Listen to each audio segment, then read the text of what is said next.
It is now Suikoden 2 o'clock.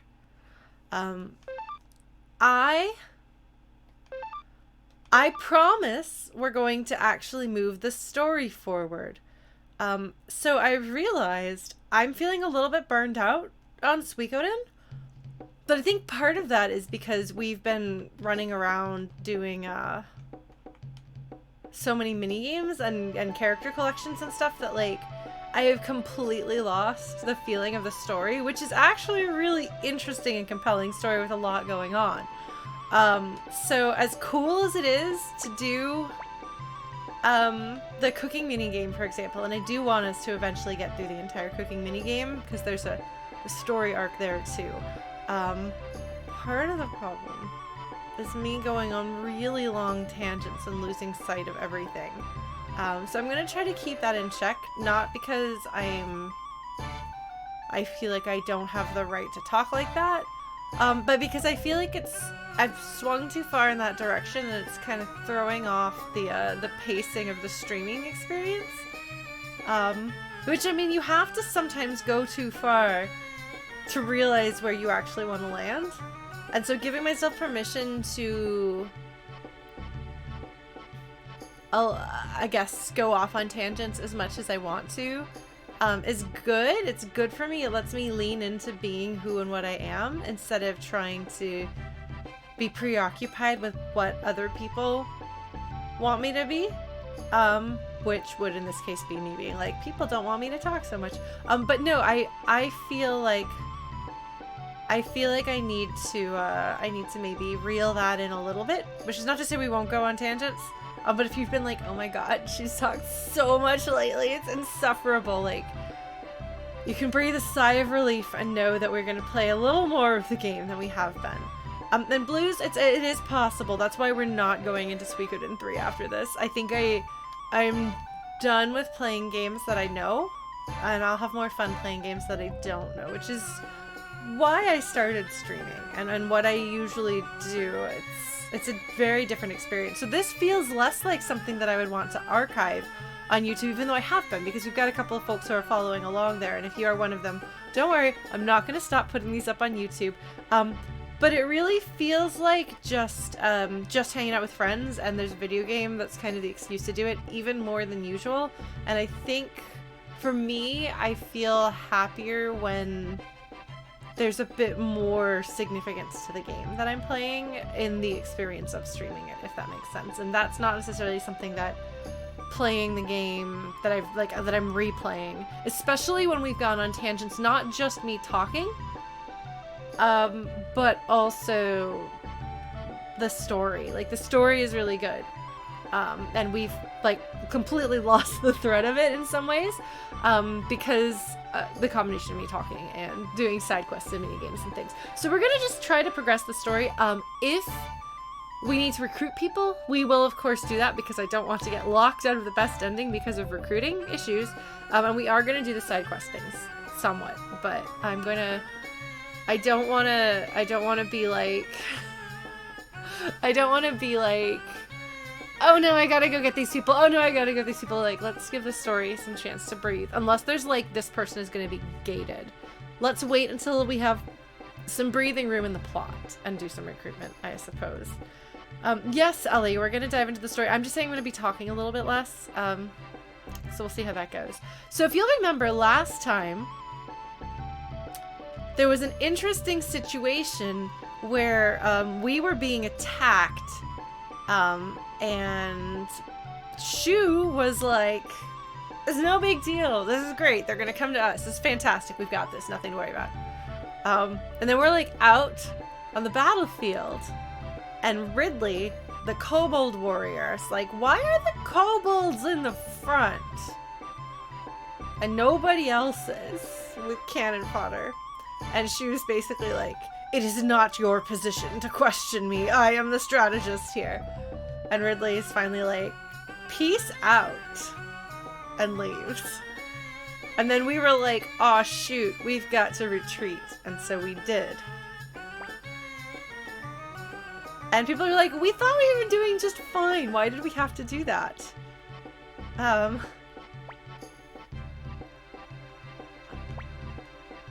Nobody's thrilled with this turn of events. People are maybe a little mad at Ridley. Maybe they're a little upset about the whole thing. Like, yeah, it's not a great time.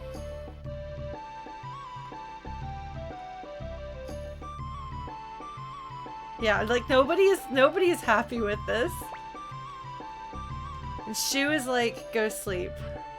So, this is the big case of the UGG. I think that's a good way of putting it. Alright, who says hey?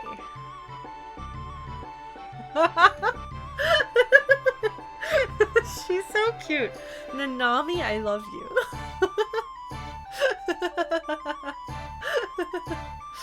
Isn't she cute?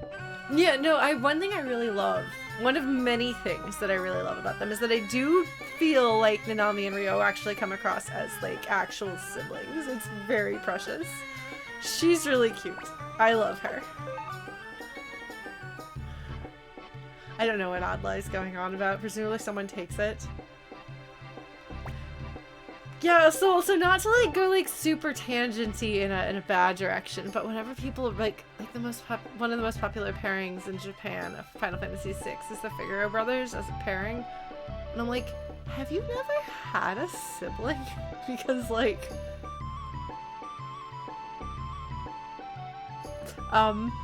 so I think like when people are like channeling their sibling experiences to write siblings, you can write good relationships, you can write strained relationships, but you can tell, as Chrono was saying, when somebody is rooting something in their actual like real world, real life experience.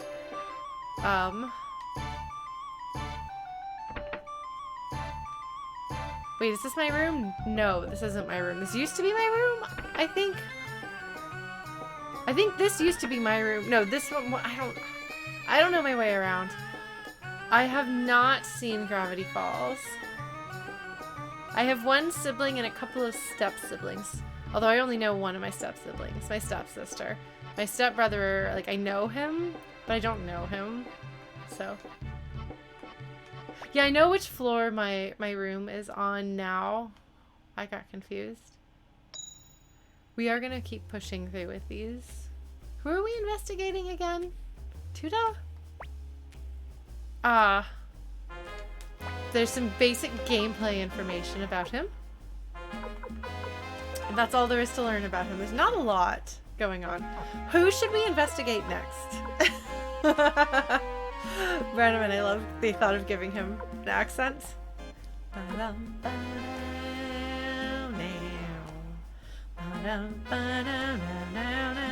Okay, Ellie says we should look into Eiley. Let's do that.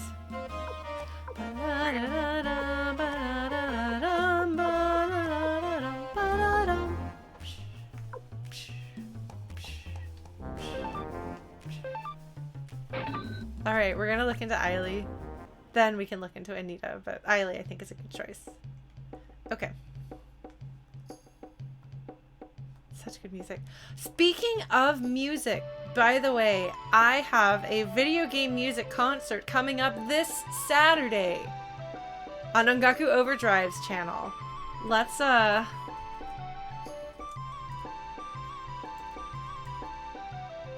go follow Ungaku Overdrive if you haven't yet. There will be several musicians performing.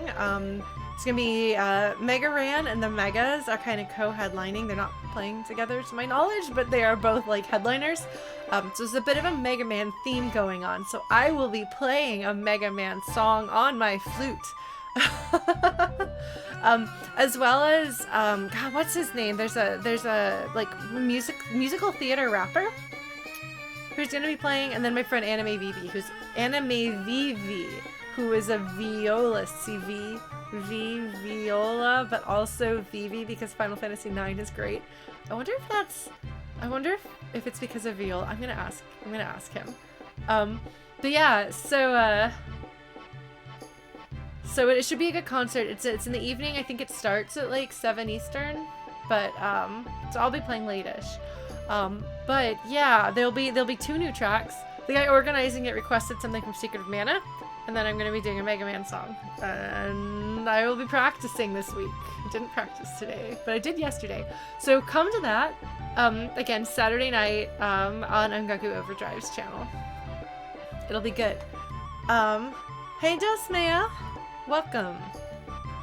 So we're going to go ahead and go up to our room. Aha! Look at who's here. Ailey, I promise we're not asking the private investigator to snoop into your personal life. I think Ailey might be a little bit okay with it because it would mean that Rio was interested in knowing more about her. Thanks, Chrono. She came in to try to cheer him up.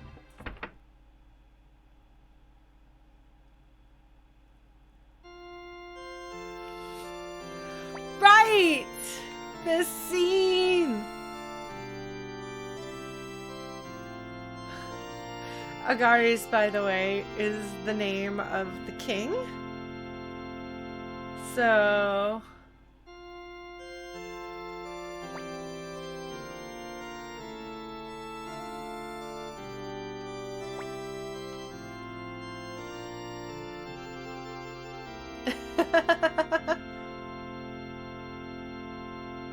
I don't know that this is the scene you're thinking of, Ellie. But yeah. The fact that Agares asks, like, does Julia want this? And then, okay, you can have permission. Like,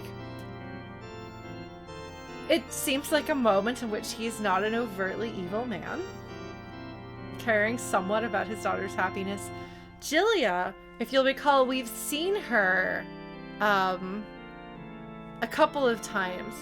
Once Rio and Joey as children were like peeking over this fence to see this pretty girl. This is when they were kids. But to see this pretty girl playing with the dog in a fancy house. And that's her. And then, okay, Ellie, we're on the same wavelength here, though. And then she stopped her carriage when the two boys were being taken to be executed, when Raud was going to beat them to death in a public execution before Flick and Victor showed up and saved the day because they're delightful. But we haven't really seen Julia have a lot of agency. She's held in a house in a fenced-in yard. She's riding in a carriage. Someone is taking her there. Now here she is, and she's getting married off to this guy that her crazy brother made a deal with. She was nice when we were going to be executed, that's true. Oh, we saw her again in the tent, that's right! She helped us not get caught. I forgot that had happened, yes. So she's had interactions with Joey before. And she did that and then, like, gets called out for doing it. Luca can do whatever he wants. Who's gonna stop him? But Julia, like, you know, even when she does try to, like, defy what people have told her to do, like, when she's like, I'm gonna keep you in my tent because I can, she's still seen through. She's still, like, you're not allowed to do that. Whereas, like, if Luca did a thing like that, who's gonna tell him no? And I think that's worth, pointing out.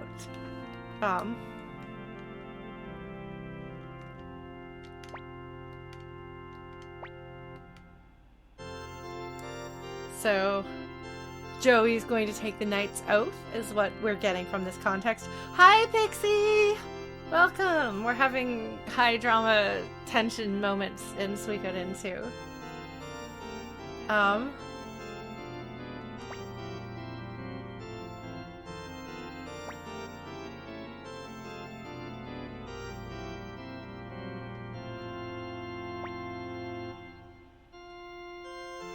Wine of fealty.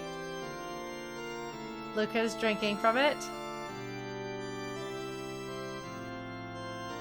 Joey cuts his hand and bleeds into the wine. Look at this custom animation for this moment.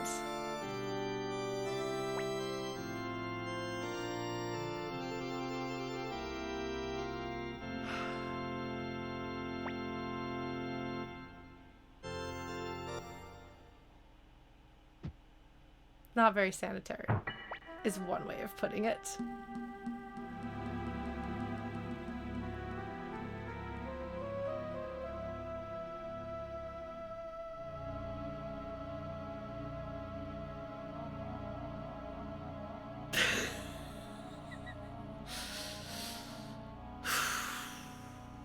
Did you see that coming? By the way, those of you who haven't seen this game before, I'm going to take just a moment.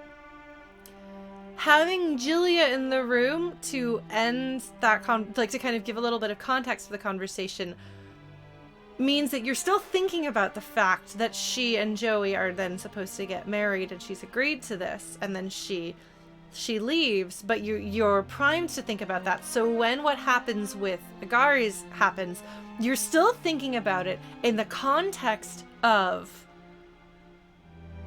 this must be like, you know, this must be a precursor to the two of them getting married. Like, surely this is what's going to happen so that then they can get married. So it's even though actually it's highly suspicious when they're like, oh, well, everybody has to leave because this is going to be between the knight and his king, which anytime it's like, well, we're going to cut down the number of people in this room, like, that's kind of a red flag that something bad is going to happen. But because of the way they've written the scene and because of the way they started, because like if they just started the scene with them like talking and then, okay, well, you guys have to go because we have to have this private scene, you're like, okay, something bad is going to happen. But because they opened it with a scene with Julia, and that is so interesting, and I think at this point we all have feelings about Julia marrying Joey because we love Joey, or did. Now we have complicated feelings about Joey. We're very invested and interested in all of this. They know what they're doing. It's very well written because looking, like, as I'm playing through it and I see her leave, I'm like, wow, that is like smacking you in the face with the fact that something's about to happen, except it's not. Which is why neither of you two who are watching this game for the first time knew, because like I was like, oh yes, this is that scene, because it telegraphs it, except that it's fooled you into not picking up what it's telegraphing until after it happens and you're like, of course. Of course.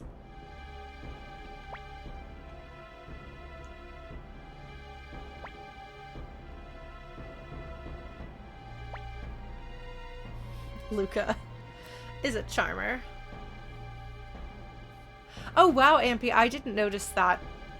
Luca takes a side glance at the king after tasting the wine. That is, again, a tiny, tiny detail that you might completely miss, but they take the time to animate these scenes. All of the moments are so well done, and it really makes a difference.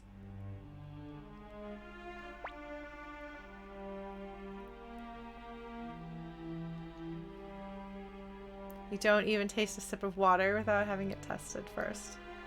Yeah, the sprite work is incredible.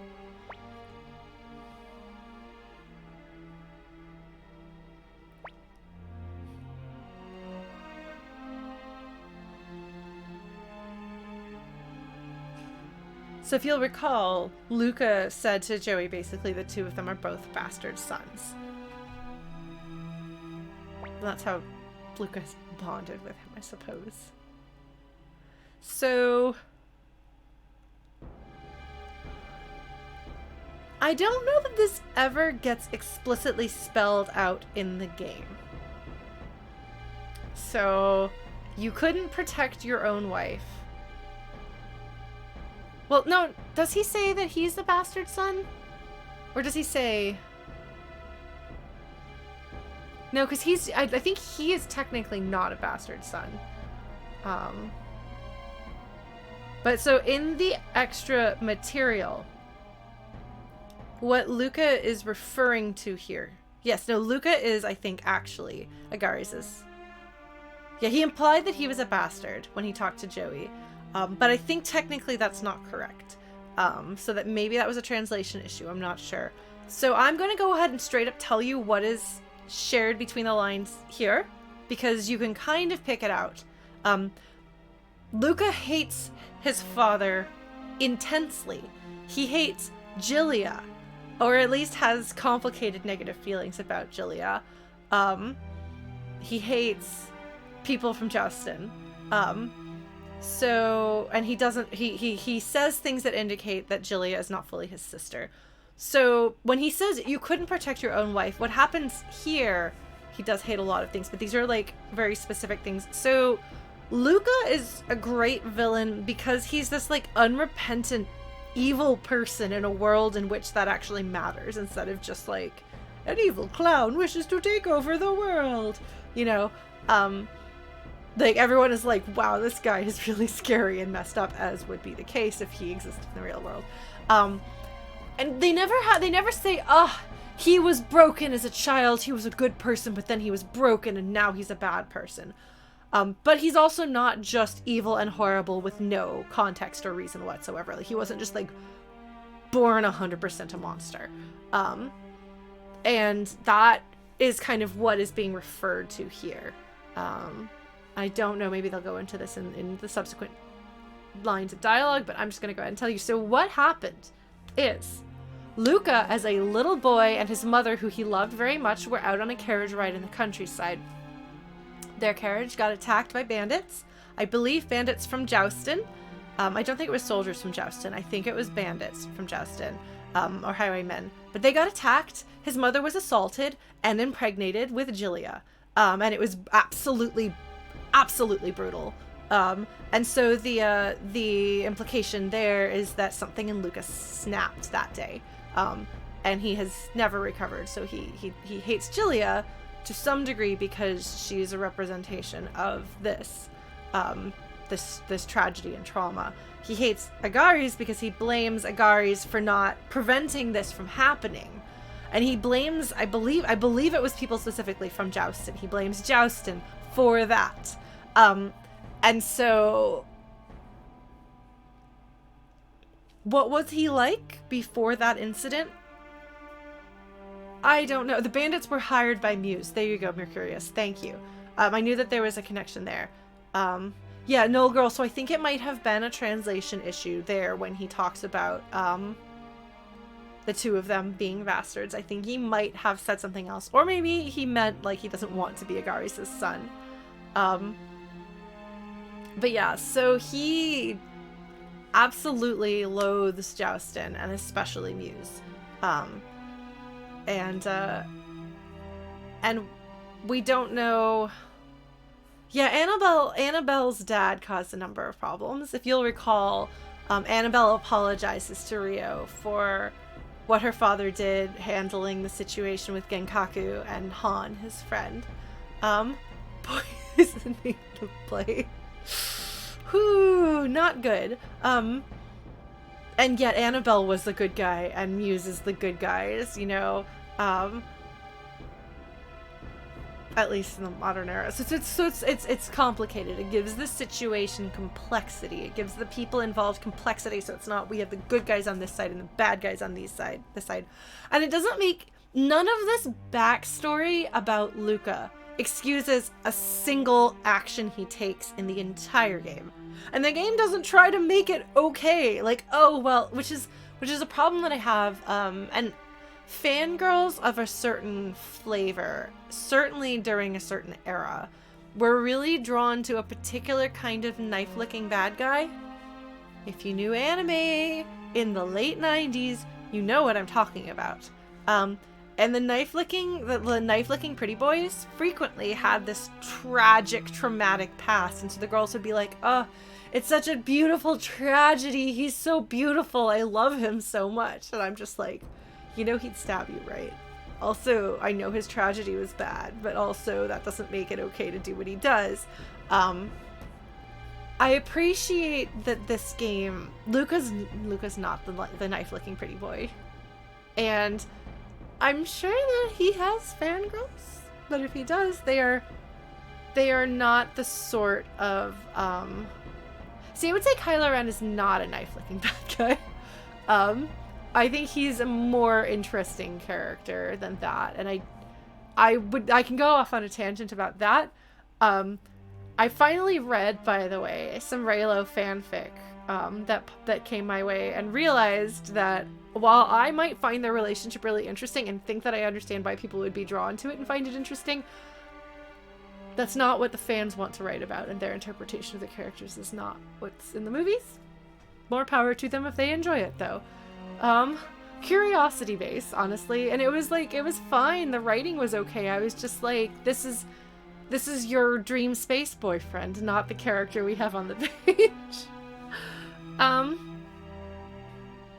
Well, so in this case, it's not a character is evil, but they're hot, so they're morally gray. The thing with the knife-licking bad guy archetype, the knife-licking pretty boy, is that a big part of his backstory is and his what makes him the character is just wait until you see. Just wait until you see how tragic it is. Then you're gonna feel horrible for how you judged him. I had friends tell me this about characters in shows and things back when we were in high school. No!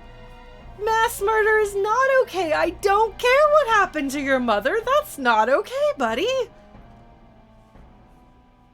But it works. It works for the people for whom this works. And it's clearly the writers of those characters intend you to have that feeling. They intend you to be like, oh, I thought he was despicable and irredeemable, but it turns out he had a tragic childhood.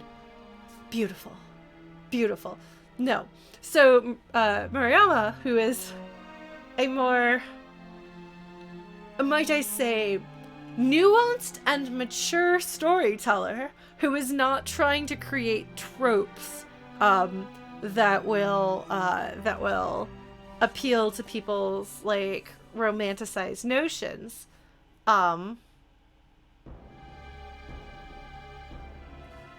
Murayama is like, isn't it interesting how pushing someone over the edge can turn them into an absolute nightmare? What would happen? I think he probably wonders, he wants you to think about.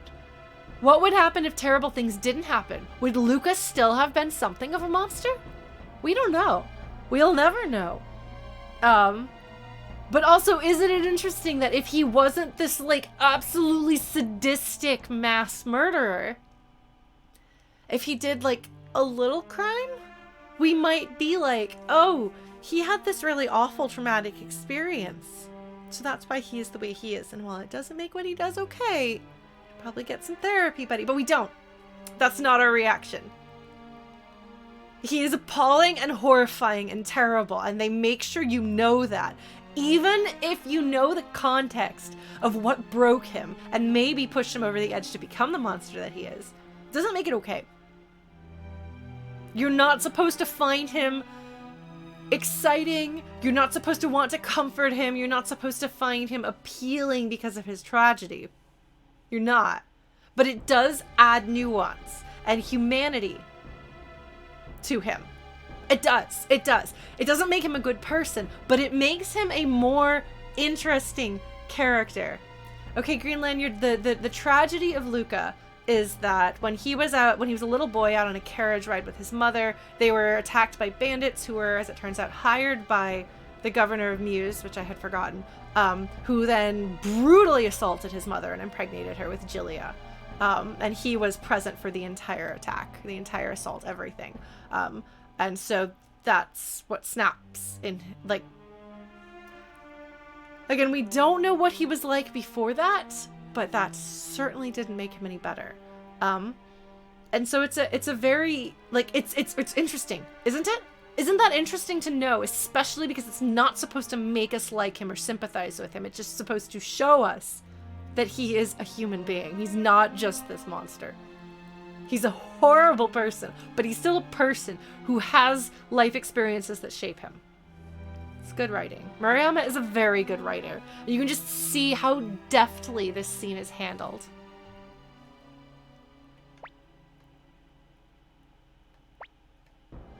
Ah, okay, never mind. He does say it. So we don't get it spelled out completely, I don't think, but I think perhaps Luca wanted them to declare war. Oh, they were kidnapped. I think they were kidnapped then. It wasn't just like a wanting like attack and then leave thing. So, okay. Luca is finally getting his revenge on his father, who's too paranoid to be easily murdered. The world must be cleansed in the fires of chaos. I assume that this is an expression in Japanese, because so many video game characters say that exactly. Cleanse the world in the fires of chaos. Right? Right? We've heard this before. One of the bad guys in Shadow Hearts 2 says it. I think, is it one of the characters in like Onimusha or something says it? Like, it's a thing. The world must be cleansed. I assume Sarah is his mother. Yes.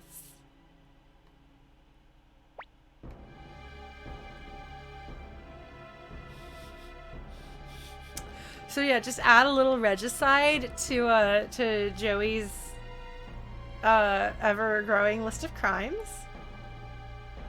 Yeah, and Luca's laugh isn't like a funny or comical laugh. It's not like a quirky character trait laugh. It's just a little unsettling and weird.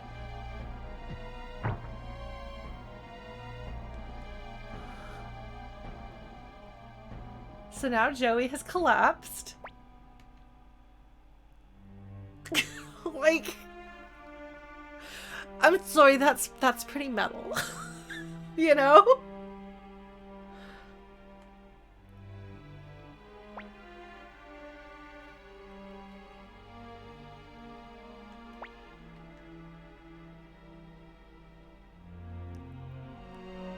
Yes, so it is like iocane powder.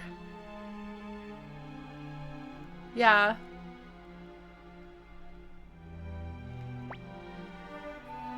Argatlum, thank you for subscribing again, friend. We're having a fairly heavy scene. Yeah. So these are all pieces that you would put together. I mean, Joey is passed out, so he can't really swear to anyone right now. I notice he's not getting medical care. So Julia is like twitching. She's crying, having emotion. So yeah. Meanwhile, yo, it's morning. It's Mickeltov, your pal Mickeltov, here to say hello, get you started for the day.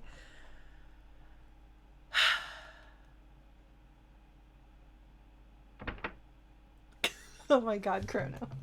I would not be surprised if the fandom has drawn or written something with that. That sounds like something they would do. Oh, it's random who comes to wake you up. I don't remember. Okay, so there we go. That was cool times, right? They just like sends in random people from the army. Go wake Ryu up. You know, Ellie, he's actually probably like, in terms of like Suikoden characters that if my friend started dating I would nod in approval, Mickeltov is actually pretty high on the list. Like, he's reliable, kind, good, but won't stand for injustice. A little bit hot-headed, but like in a, I think, predictable way. So like, he's a pretty good choice. Like, as long as you're willing to kind of like see when he's about to fly off the handle and like pull him back and be like, hold on, buddy. But he's a good dude. He's a good dude. So like, don't worry. I wouldn't worry about a friend who was like, yeah, I'm in a relationship with Mickeltov. I'd be like, you're in good hands. He'll take good care of you. Try to stop him from doing anything stupid, please. I love the idea of him drawing lots to see who's gonna go wake up Rio. My dream. Oh, Tuda. Tuda is gonna be a great doctor someday.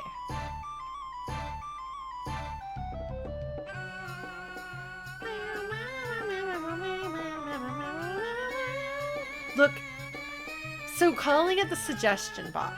Suggestions? That's just a suggestion. It's not.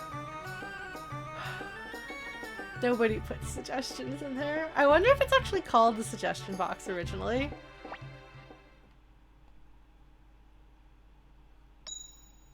Whatever, I'm funny, Chrono.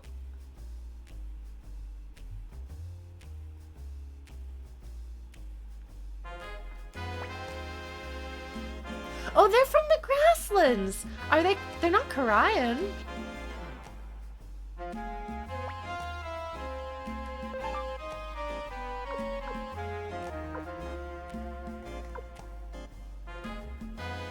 But where are they from then? Now that I'm like looking at their designs, I wonder where they're from. The Grasslands is a location in Suikoden 3. Yeah, I wonder which tribe they're from. They're not the Almakinon. I don't think they're Korean. They're obviously not the lizard people. Maybe they're from the... It's the bug town? That's not Chisa, is it? There's a few places they could be from. Oh, really, Mercurius? Okay. So I'm grooving to the music. Alright, well maybe we'll get more information if we keep investigating her. So we'll do that.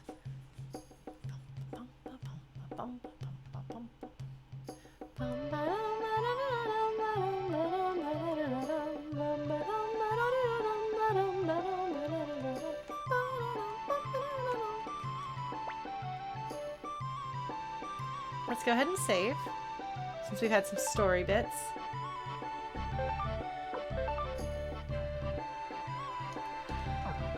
Okay. Let's go back into the room and see what's going on.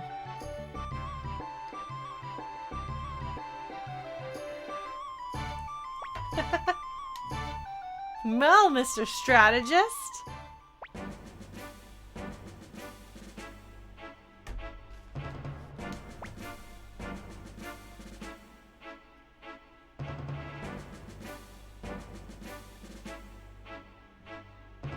So they're coming to us because we look weak.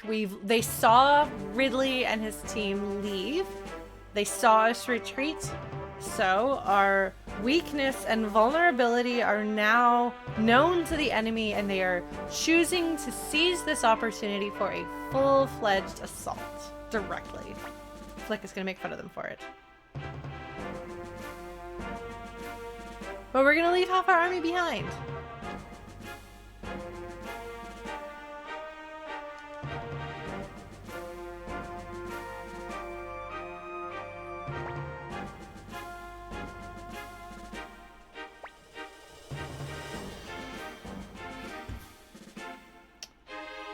And here's a little bit of cockiness from Shu.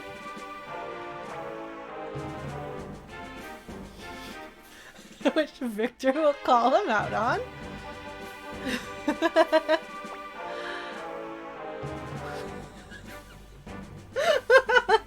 The explanation is finished.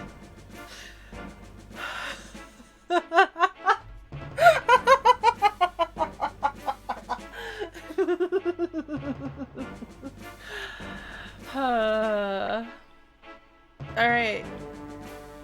We'll see if I do better. I did okay in this fight.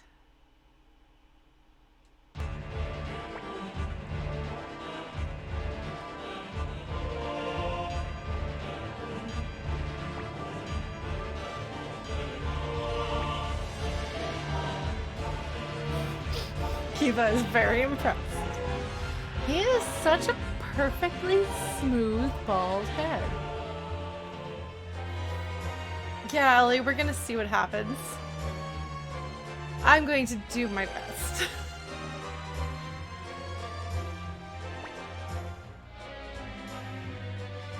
Oh no! Klaus is seeing through Shu's clever plan. Pincer attack.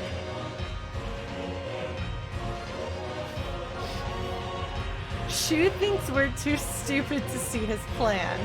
So we'll pretend that we haven't seen his plan, and then... Yes, pincher the pincher attack.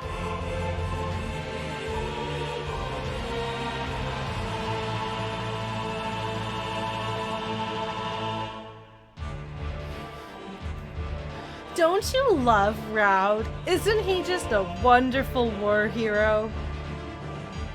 It's so great because Rune is so despicable and you hate him so much, but you hate him in a different way than you hate Luca. Like, probably none of us are ever going to encounter anyone like Luca in our lives. Thank goodness. Probably haven't known anyone who is in Rune's position, but we've all known people who are at least a little bit like Rune, you know? So... I just want to slap him in his face and then punch him in his stomach and then also maybe punch him in his face and break his nose.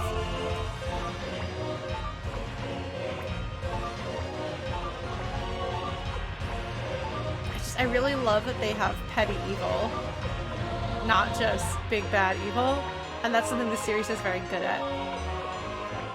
But it's not exactly the same kind of petty evil. Like, Rune is not the same as, what's his name from Suikoden 1? Craze. They're both awful, don't get me wrong, but they're very different kinds of awful. The only thing they have in common really is that they're self-serving and they don't care who they hurt, but that plays out in different ways.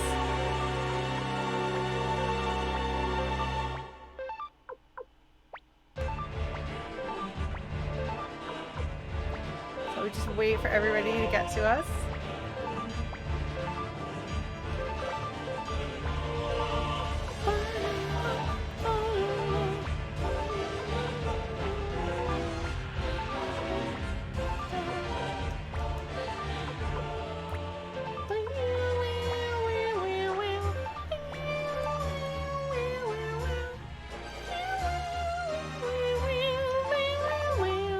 This song makes me think of Escaflowne so much.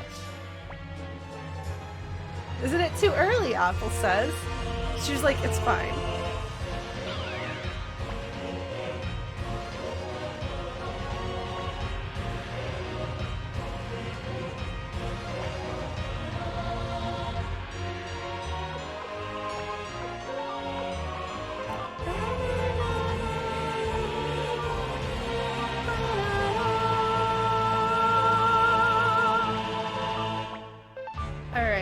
Try not to get my entire army killed here.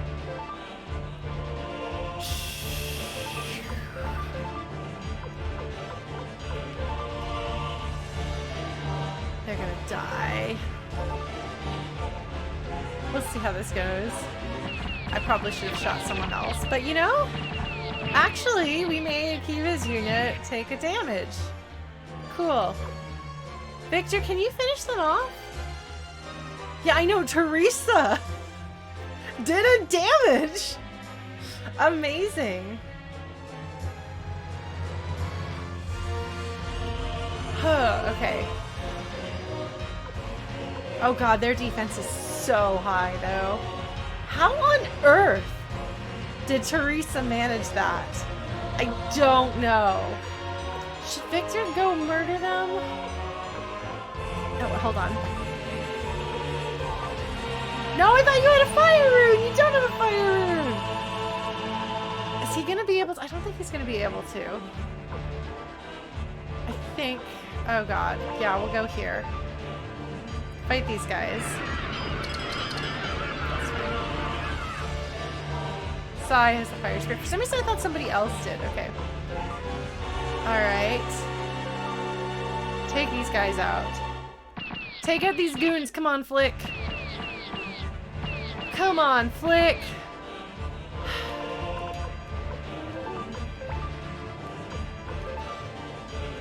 Oh man, what's my attack? I really want to kill. I really want to stop Kiva.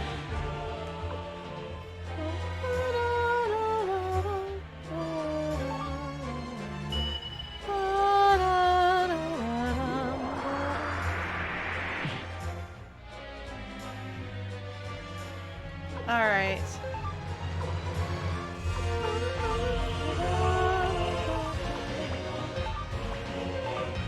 So that's Raud's unit up there, just chilling.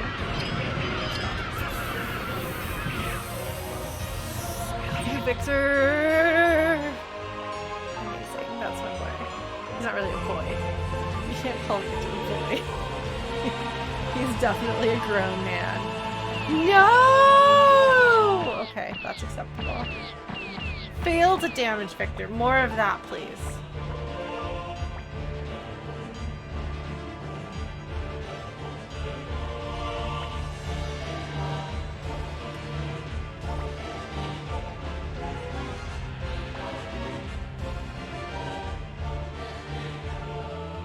Alright.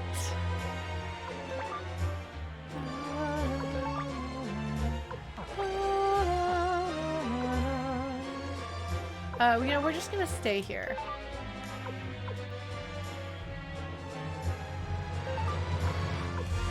We're gonna go here, and then we're going to... What do we have?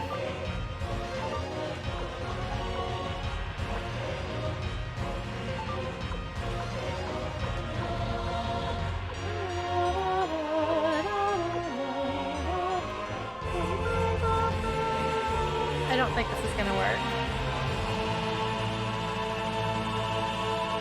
Alright, we're gonna try the shredding. I didn't expect that. The game also didn't expect that.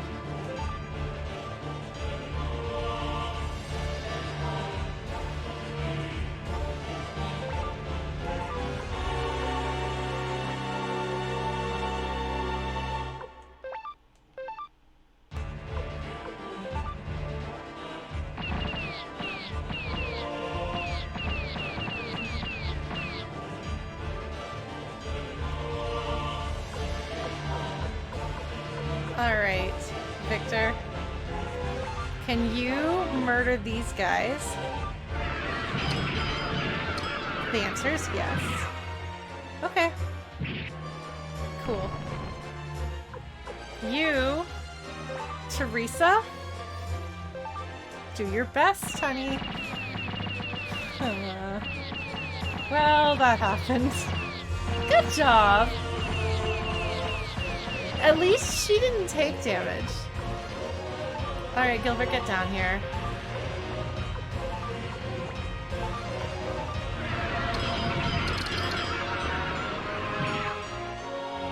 Victor! Victory, Victor! Man. No! Oh my god. Okay, Luke, get out of there. Please, don't die. Victor is so good.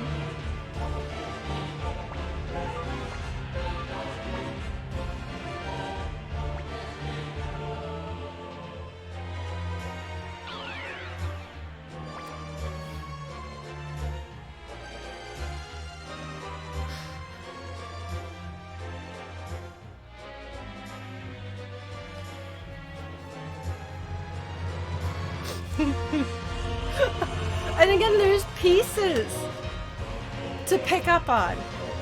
Because, like, Shu is confident, and he's kind of a jerk and kind of cold.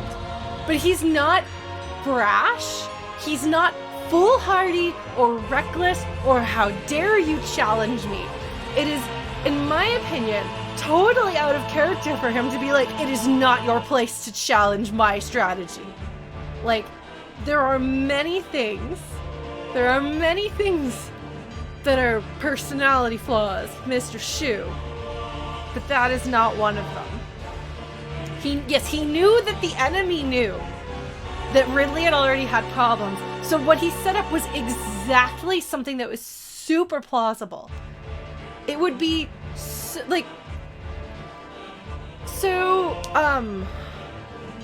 Klaus and Kiba have... Sorry, we're just stopping this fight. Klaus and Kiba do not have a very high opinion of Shu. They frankly don't. Because I think somebody who had a lot of respect for Shu would be like, this is strange. He is being really reckless and treating his people callously, and it's backfiring. But he's supposed to be really good at his job and hasn't been a total idiot previously. Because that's an amateur move. What he did with Ridley, that's like amateurs do that.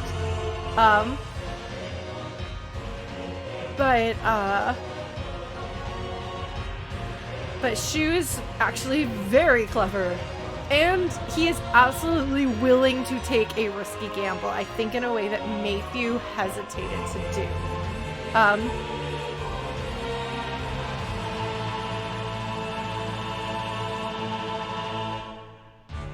But Shu... Yeah, so like, Matthew does what he has to do to win the war, well, constantly literally until his dying breath. Did we do the right thing? Is it okay for us to have hurt people? Is it okay for me to have made strategies that hurt people and caused people to die? He is racked with guilt. The last thing he does before he dies is kind of trying to make his peace with what he's done. He's still asking those questions.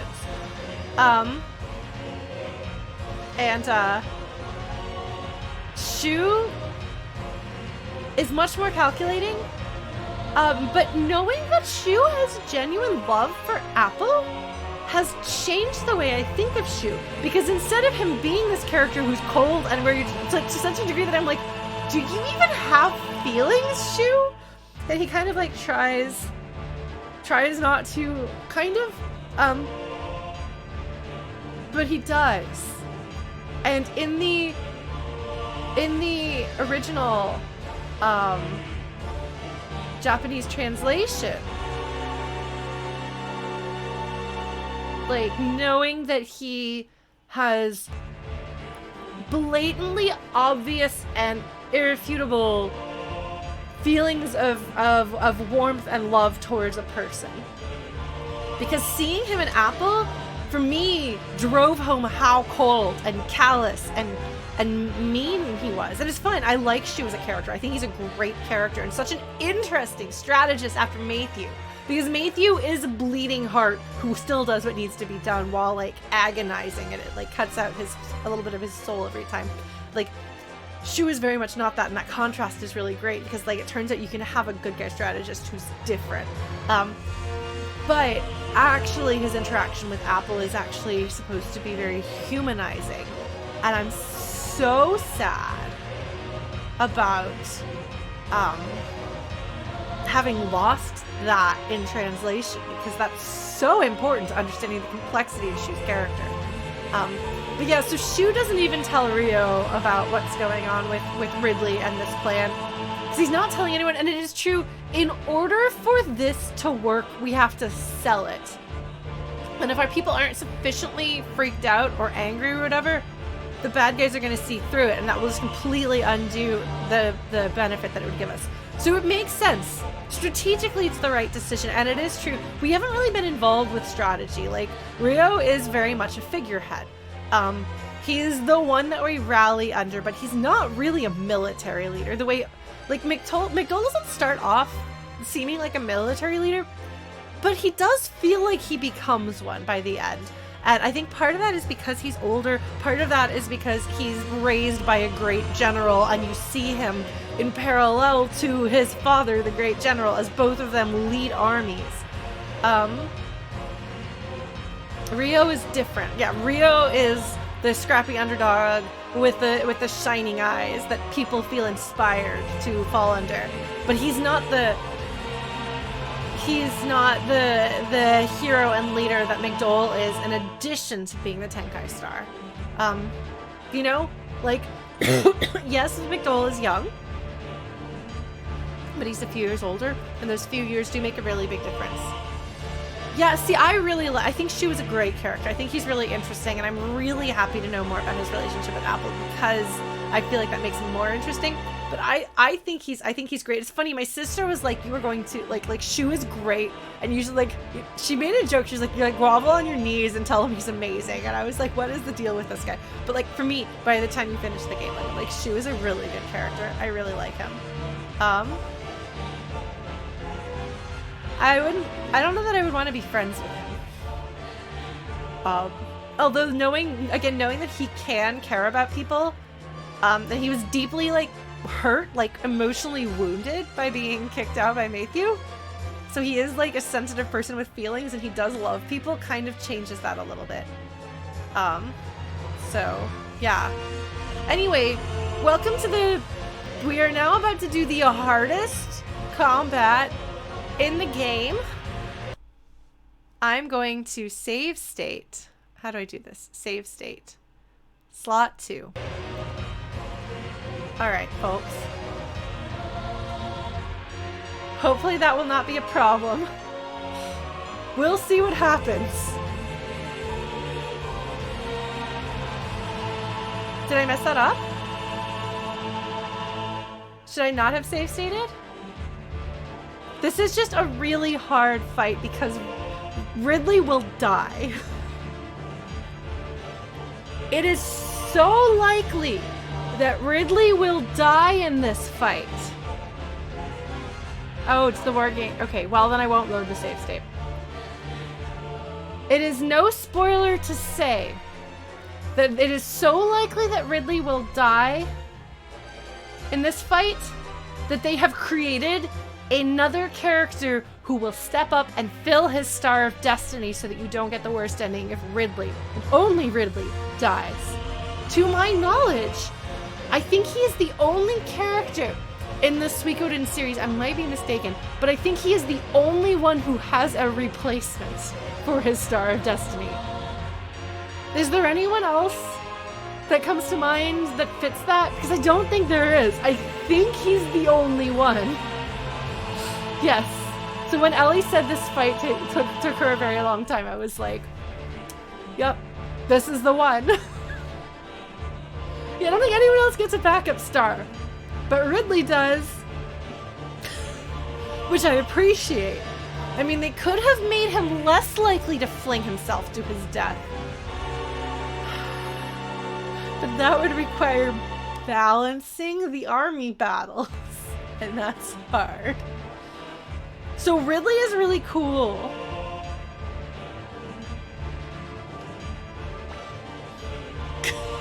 I know it's class and key, but it didn't even occur to them. Whereas I would like to think, if I were playing this for the first time, I'd be like, but why did Shu do that? That's really stupid. Like, that's a really bad idea. That's really dumb. He's acting like an arrogant, like, rude, like you don't talk to your people that way. Yeah.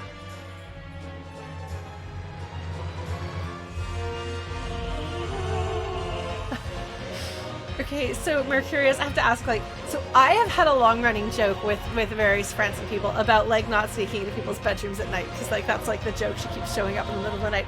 Is that also independently a thing that you make fun of her for? Is this like a across the whole Suikoden fandom? We laugh about, like, not sneaking into people's bedrooms at night and creepily watching them and then saying ominous things about fate. Excellent. I'm so glad. I actually like that. Like, not... She, probably no spoilers, she is a recurring character. Later games do things with her to humanize her a little bit more, which is good. Maybe not as much as I would like, but... Look at this. Look at how confused these guys are. Look at how many exclamation points they are giving off.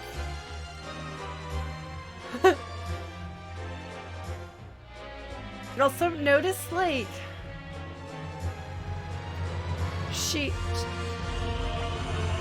Apple didn't know. Shu didn't even tell Apple. He told Ridley and literally nobody else.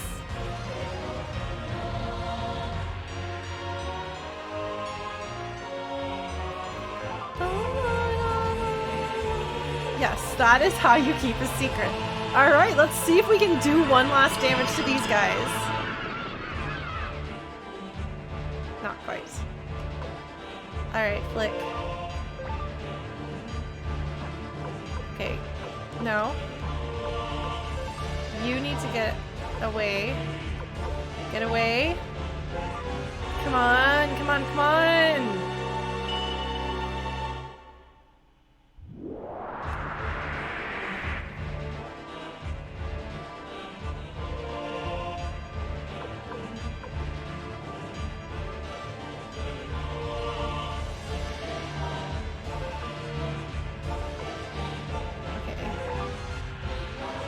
Rune have we got?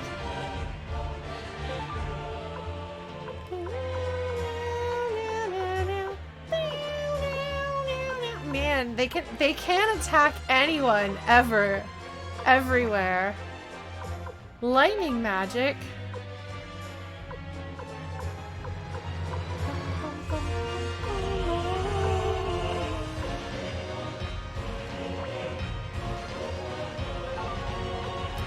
She should be able to take this guy out.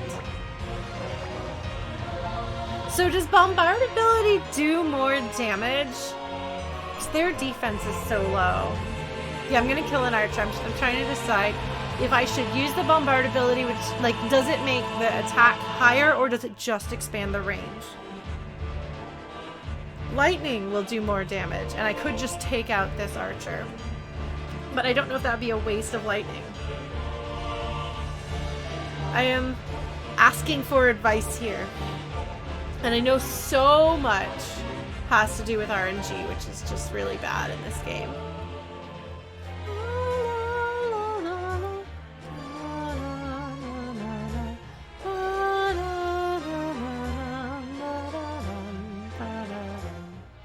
Okay, so it's just a range boost. So should we try lightninging them to try to make sure they die, or should we hold off on lightninging?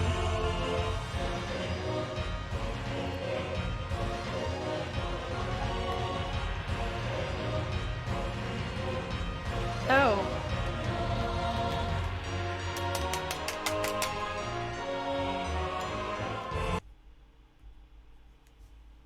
Hold on. Okay. It froze, but I unfroze it. Yeah. I'm just wondering if I should save my lightning magic for somebody else. Like, should I save it for later? I guess these guys could also hit Ridley, so let's just... Okay. Bam! Okay. Alright, Victor.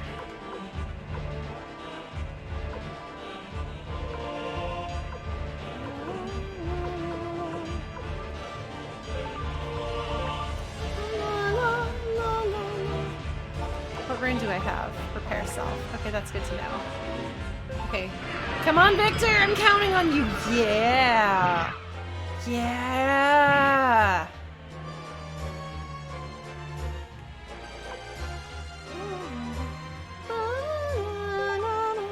Oh, these guys are gonna get annihilated. Okay. Attack this guy, come on. Oh, not enough. Not enough.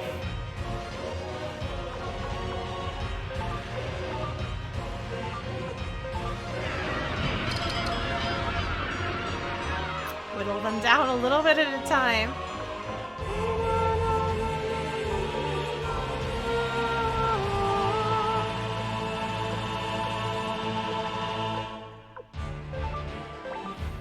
These aren't named characters, so it's possible. Nope!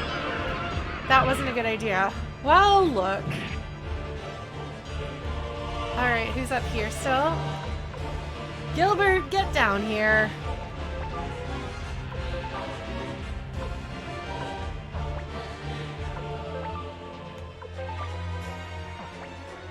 He can... Shortcut will take him through the forests, right?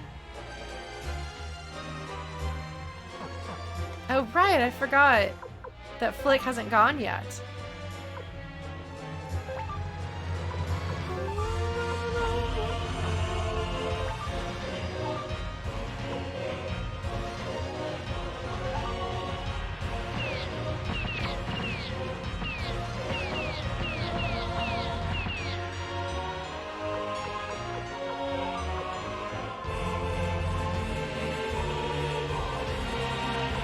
Do I want to come down here and kill this guy? And maybe distract from murdering Luke?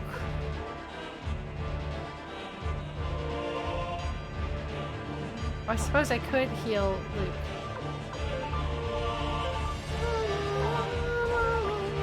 I could heal Luke. Good call, Nick.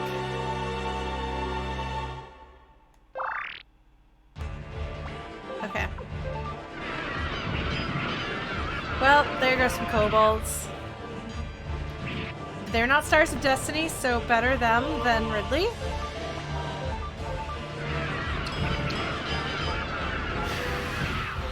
Thank you, Flick! Amazing!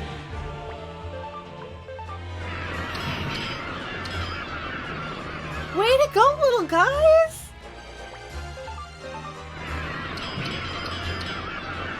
You're eventually gonna run out of health, Kiva.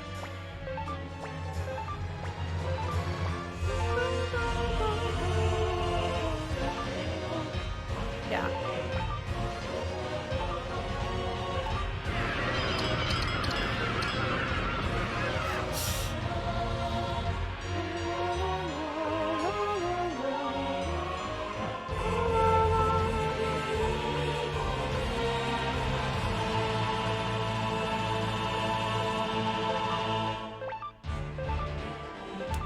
Maybe?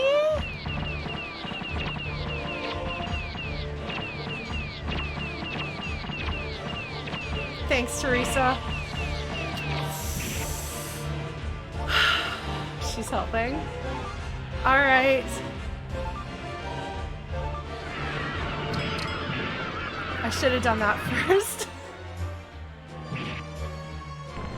Oh well.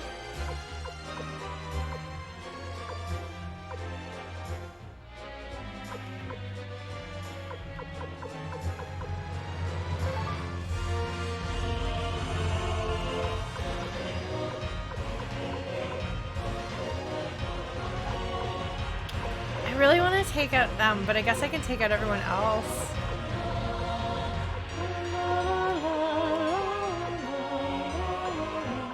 Oh, I could use wind magic on Kiva. Thank you.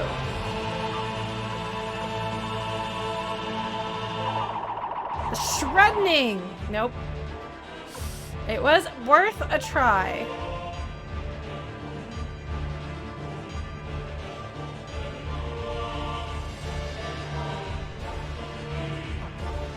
Oh, do I have healing? Oh, I do. All right, Teresa, don't die. All right, and then, so these guys are just gonna die. Trying to take out these guys, probably.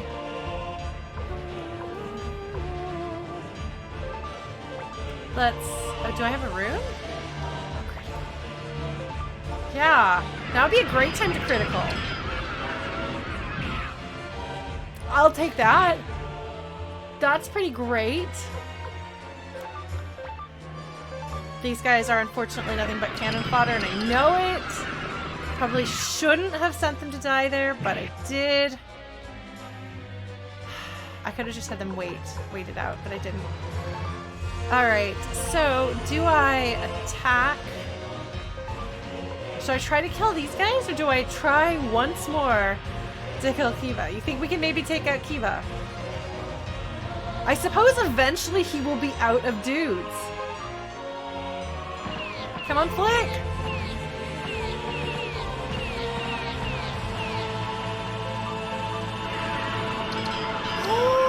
Oh, I'm so proud of them! So proud of them. They did such a good job. Oh, shoot. Oh, shoot! No, not allowed!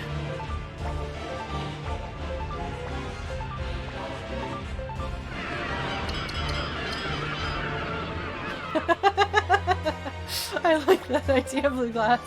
Alright, so you can heal Flick.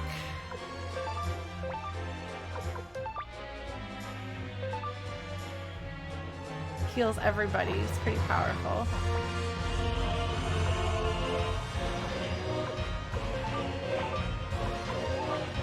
Oh, we have Repair Self. Oh, we have Fire Spear! Forgot that they had fire spear.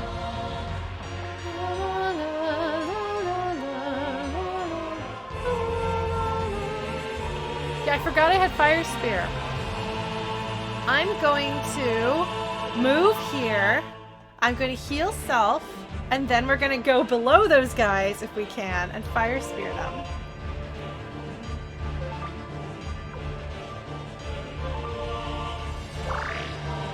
See if that works.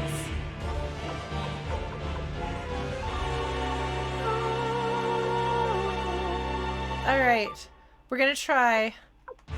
Okay, so we can kill this dude. Or we can try this. I don't think this is gonna work. I think we should kill this dude.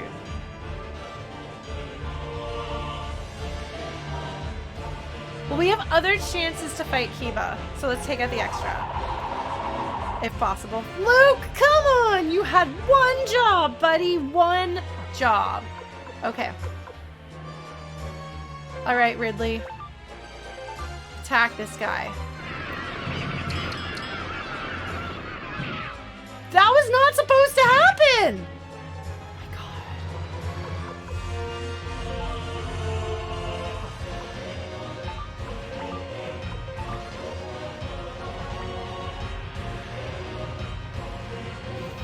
Okay, well, if Ridley dies this time, I'm gonna be so mad.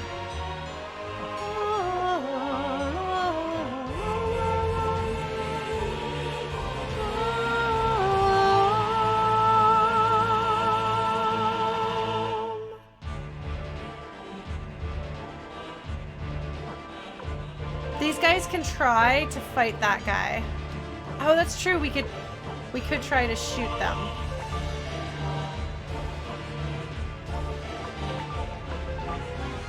With bombard ability.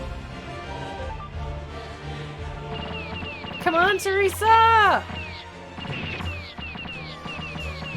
Oh, I'm so proud of her! Look at that!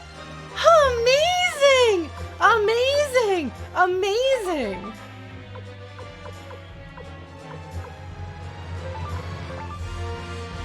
What have you got?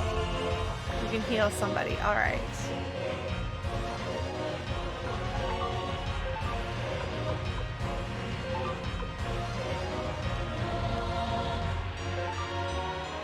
I'm gonna take out this guy.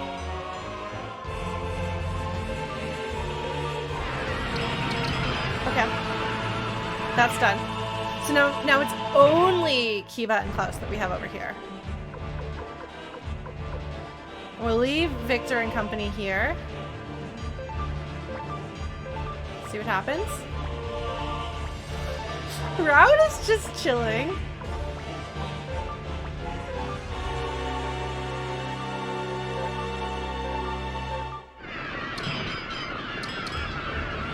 Okay, so you can't whittle them down. They'll have 3 guys every time.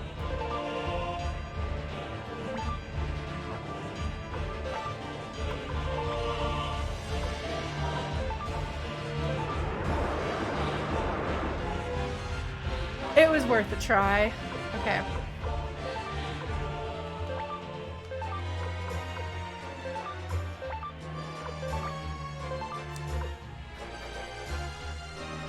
Wait, no, that's not the right one. Darn it.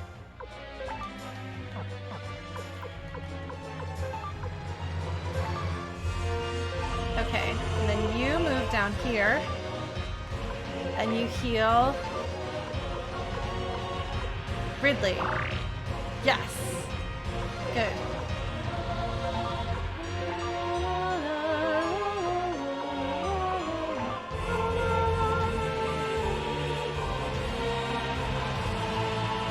Okay, Luke. Keep trying.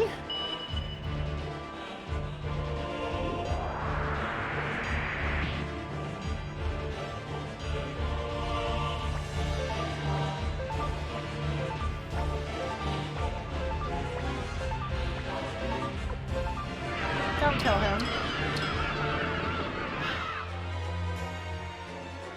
All right. Okay.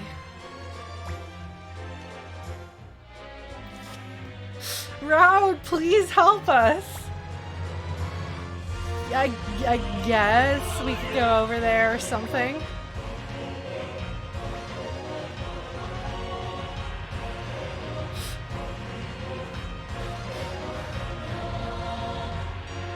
Notice what he says. Look at what he says. Lord Luca Blight, King of Highland.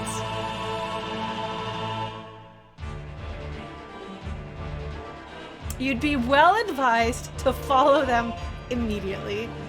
Leon Silverberg. Round is like,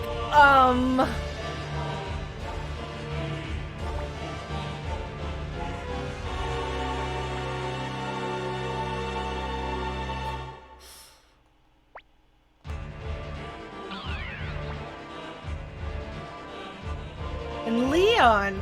So Kiba and Klaus have they misjudged Shu. They do not see through his plan. Leon would have seen straight through it and be like, "Oh child, you cannot fool me."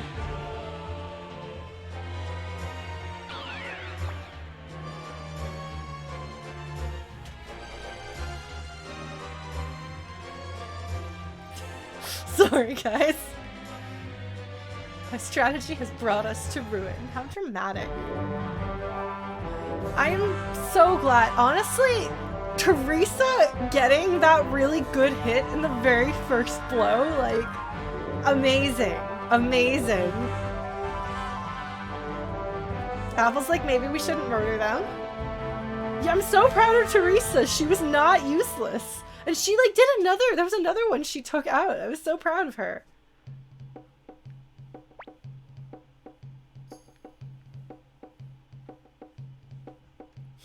So here's Eiley.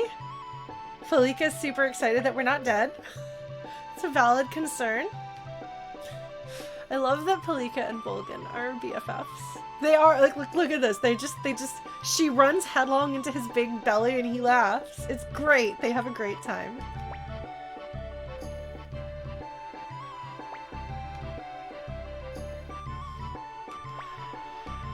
Nanami is gonna big sister us. Bolgan probably does give very good hugs. And Bolgan and Scorpio would be friends, I think.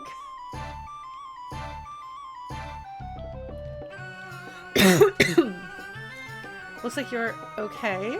Here comes the rest of everybody. Most of those two are being held captive. Looks like we've captured them.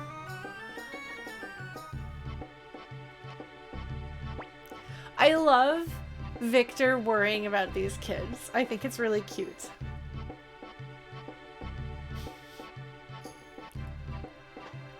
Yeah, and some of this pride is perhaps how you failed and fell right into Shu's, frankly, transparent trap. Hello, Shu. I'm sorry, I love Shu. I think he's a great character.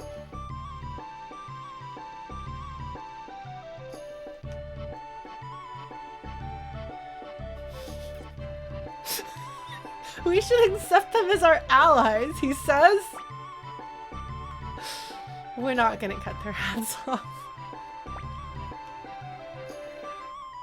Like, at this point we've done absolutely nothing, and they've done absolutely nothing to indicate that they would possibly join us. Yes, well, unfortunately for Yukiba, he is dead.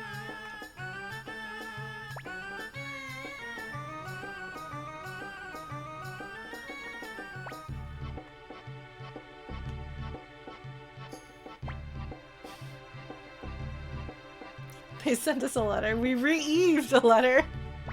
Somebody did a typo.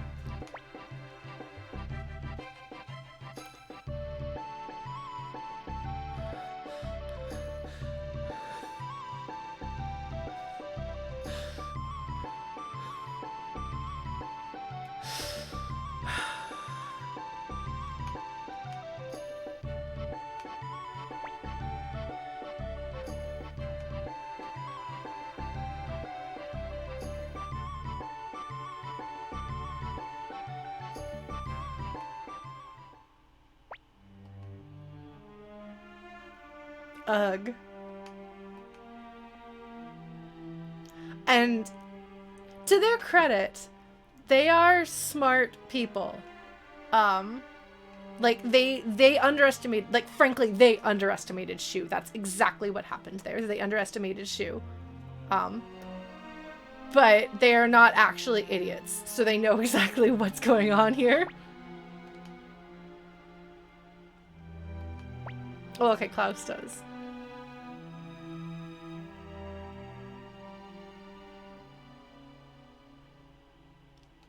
I don't know if I would say happily, but...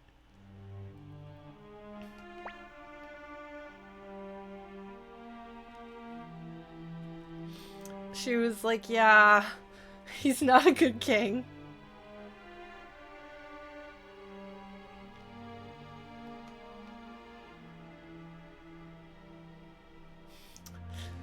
What? Luca just destroy everyone and everything around him? Never.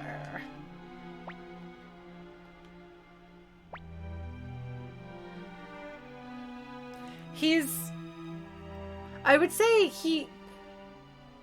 Kiba is not a big, compassionate-hearted person. He's not.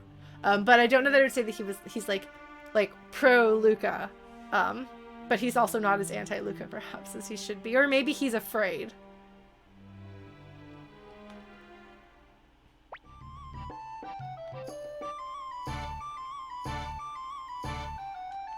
Yes, he tolerated Luca.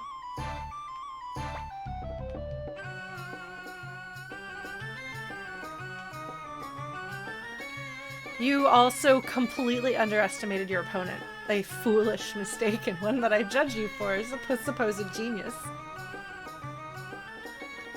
Although it is plausible because Shu is like this cold, calculating businessman who doesn't care.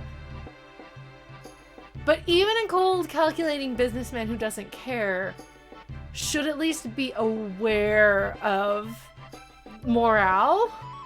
It's a little bit important. I liked Klaus, because I felt sorry for him. But yeah, so I love how she's like, they're gonna be a great addition to our party, and they're like, we never said we were gonna join you, we're not gonna join. Okay, we're joining you. Yes, Klaus is honorable. And he, I think, has voiced concerns about things in the past, and his dad is basically like, you can't talk about that, son.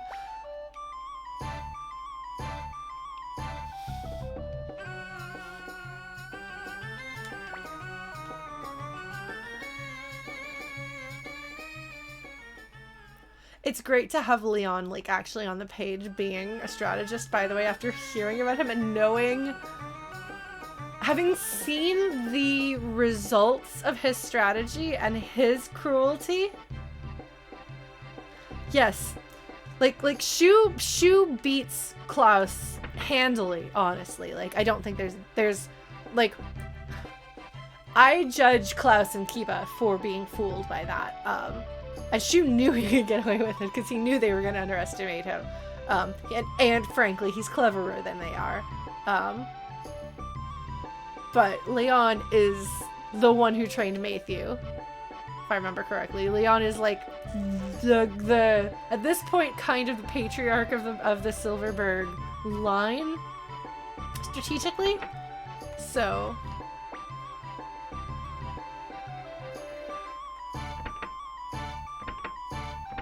man, I'm so much more. I've always liked Shu as a character, but I'm so excited that there is more to him. You know? I'm so excited that there's this whole emotional side of him that I didn't know about. I'm just I feel cheated all these years I didn't know. All right. Who's written me a note? Nobody's written me a note. Come on, write me a note. Well, Shu did say that Leon has joined up with them, so. And Leon is the one who sent the note, so. Mercurius, that's an interesting way of putting it.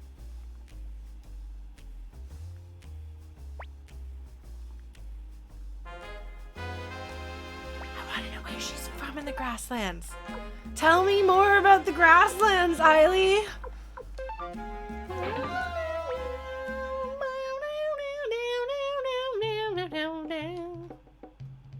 All right. As long as you don't twitch, that's true. She will throw a knife right in your gut. Not in your gut, fortunately. That would have been a really big problem.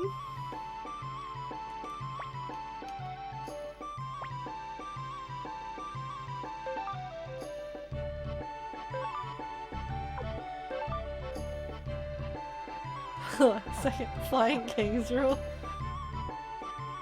Alright, so here are these two.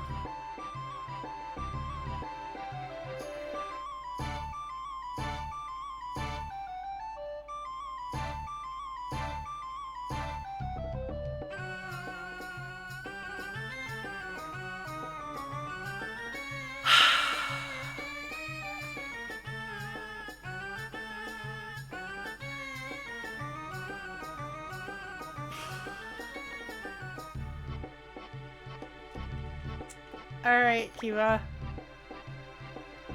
And Klaus just comes across as much more mild-mannered.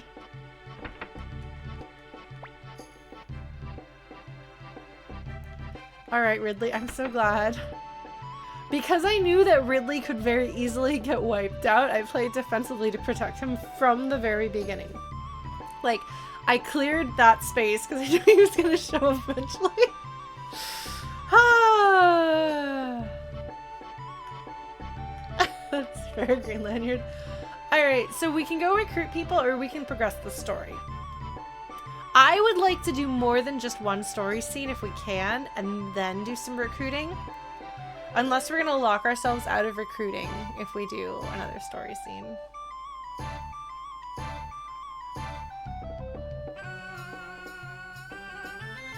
Is anyone missable? Am I going to lock things out?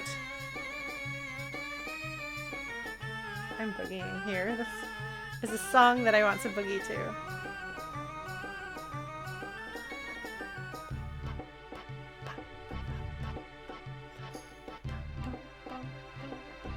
How many do I have now? A fair number. Past 60. We can go count. Alright, Argatlum agrees that we'll do story scene. Okay. How many do we have? I don't think we recruited anyone since the last time we looked. That's what I thought, Mercurius. So we might take a little time between them. Richmond investigations.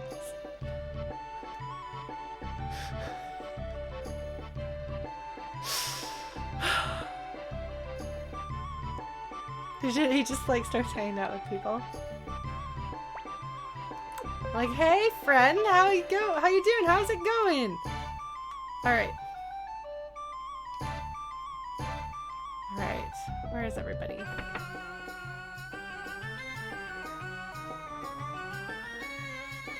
So you're like, okay, I guess I'll just wander around my castle some more.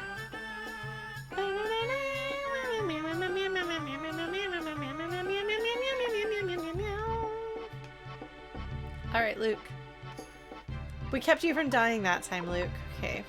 So we've got 6, 7, 8, 9, 10, 11, 12, 13, plus 8. It's what, 21?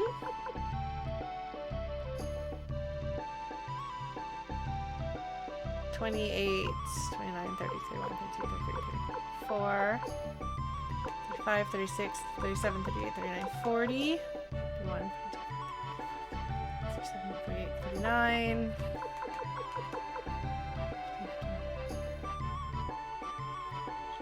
9. 67, unless I can't count, which is possible. I suppose we could look at the tablet without talking to Luke, which would be less unpleasant. Yeah, I was gonna get to the main entrance eventually. I'm just talking to folks in the meantime. It is a fine castle, isn't it, ma'am?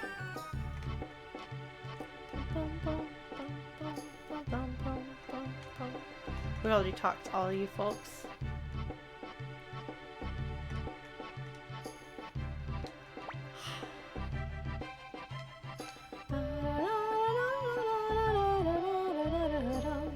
Uh-oh. We slowed down. Here comes a girl running in panic. Some jerk. Legs as quick as his hands.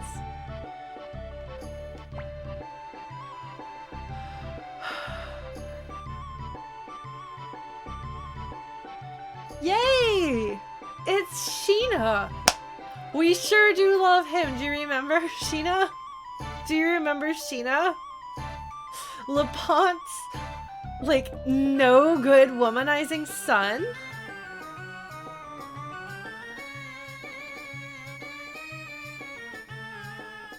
Until things blow over. So she talks about his hands. Presumably he got handsy with her. Cool dude. He's a cool dude.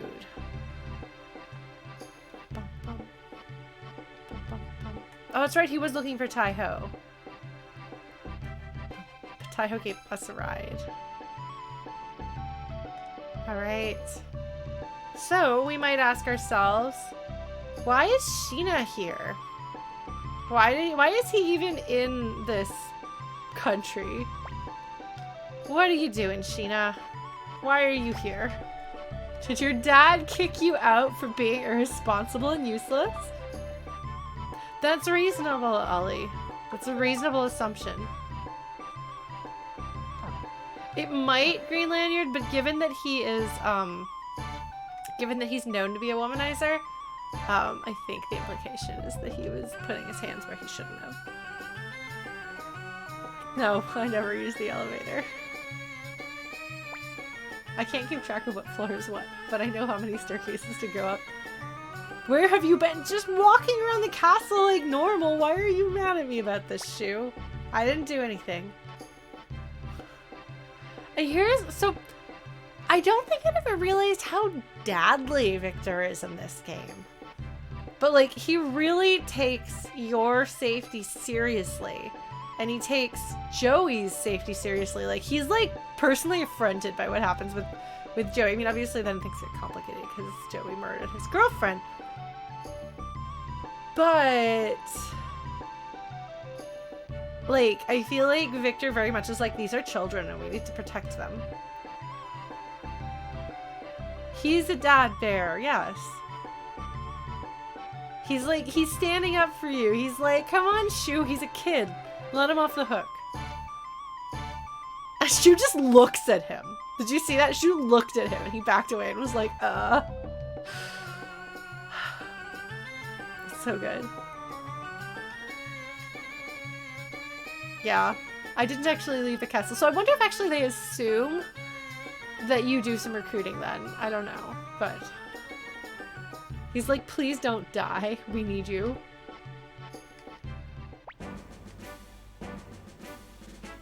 That's a lot of soldiers. That's definitely better than we had earlier.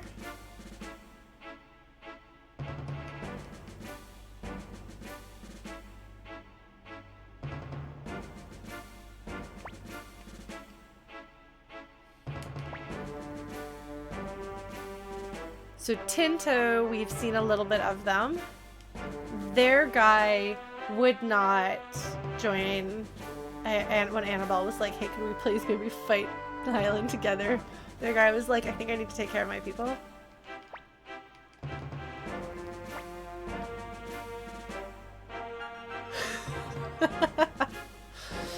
Yeah. Yeah. So again, as a recap, Green Hill, that's the college town, which got occupied, but they didn't all get wiped out. And Teresa, their leader, managed to flee.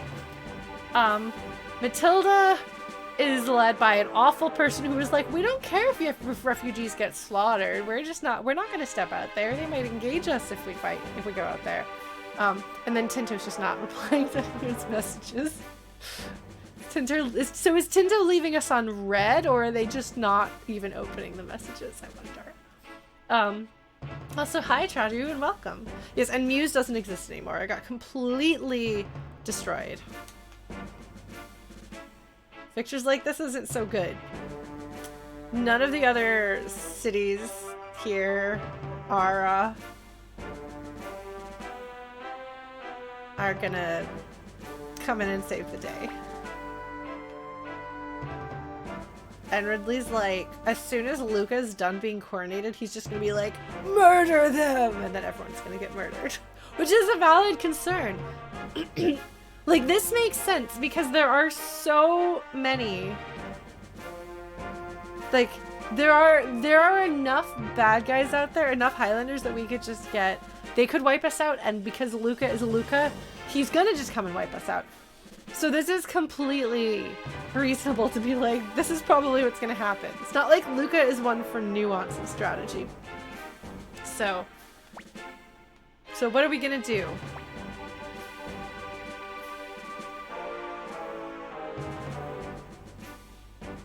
And yes, Joustin did in fact invade Torin.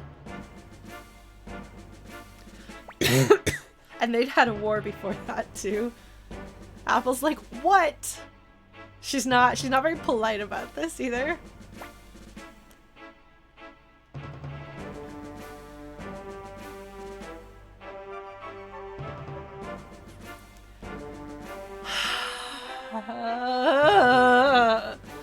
Sheena. It's the fact that he says, like, you, because if he was just like, oh, you're looking gorgeous, like, that's less creepy, but he's like, you look more woman. It's just like, that just makes my skin crawl. He's really awful. And he says this to imply that maybe there's something between them. And she's like, what is wrong with you? Many things.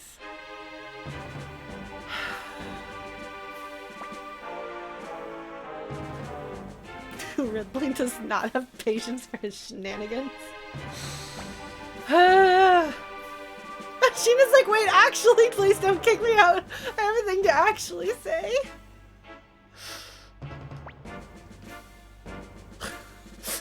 Once again, the ultimate insult in the Suikoden universe is to call someone a punk. This trespassing punk's old man. So Ridley doesn't know who Sheena is or that his father is leading the Tauren Republic. So...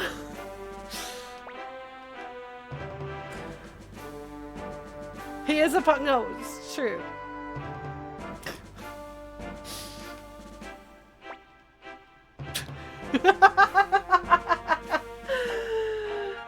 Oh, he's true. Like, the rest of it is garbage, but it is true. He's the punk's useless son. That's right, Walter Weatherman. I saved Ridley. I didn't have to load once.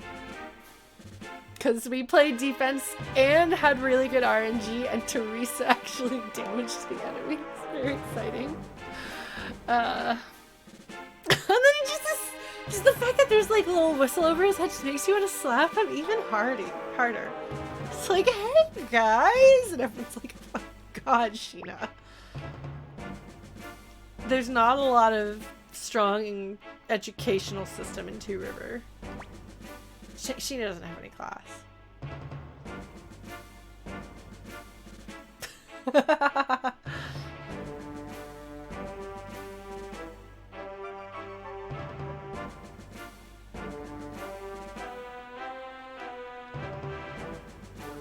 Yeah, they were like, McDowell, will you please rule?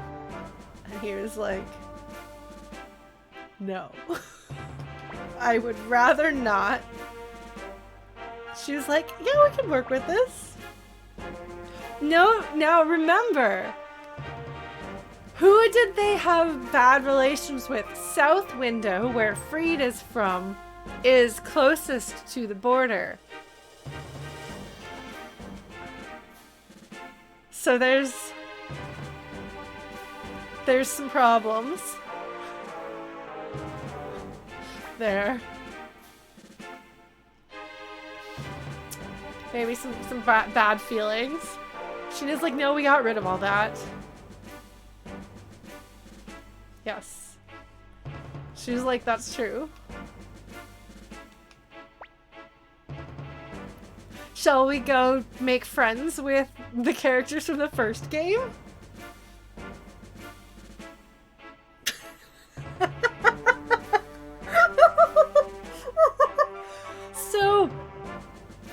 much as I love Suikoden and was actually a part of the fandom way back when, in a serious way, I haven't like actively participated with fans that I like haven't known for years and years. So it is so delightful to me to have everybody else making fun of the same characters I've always made fun of and complaining about the same things that I complain about and being like, oh no, it's the fight where Ridley can die. Ugh. Oh my god, it's Sheena again. Ugh. Freed, will you stop being useless? Like, oh, this is great. I love it. I love it. You know? Maybe so, Chrono. Maybe. Alright, we're gonna form an alliance.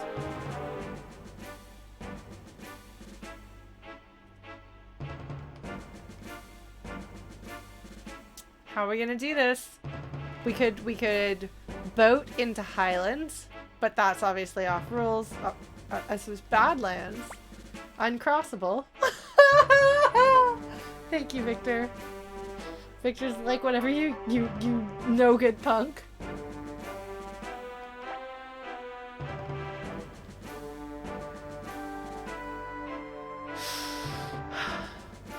Thanks, dads.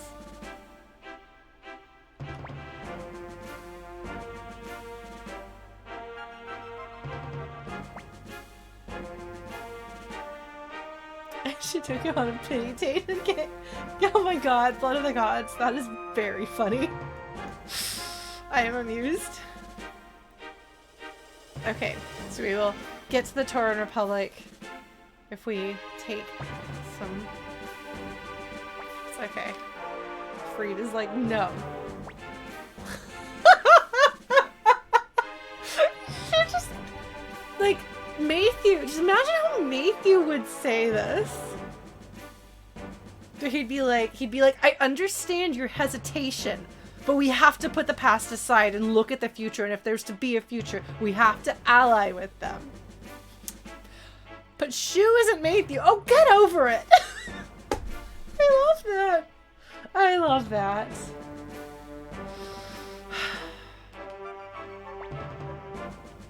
And she's like, your town might get wiped out if we don't do this, you dum-dum. Freed's like, okay. Shu wouldn't say dum-dum, he'd actually swear. Alright. Cool, it's Freed. Can I stick him in my convoy? No, Sheena. Sheena goes in my convoy. I'm not putting you in my party. Go away, Sheena. Yes.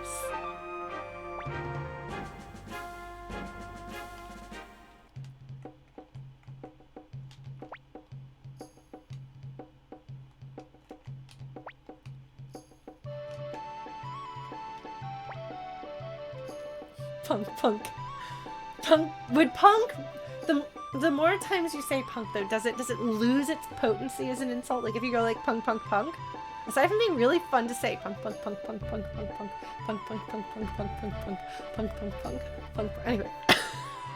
Anyway, I wonder if it becomes less of an effective insult if you do that. We can bring Yoshino.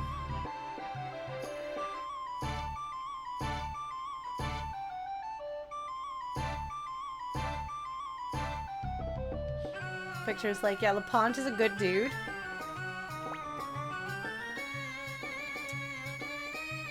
And Flick is also like, they're good people. Not that I'm biased.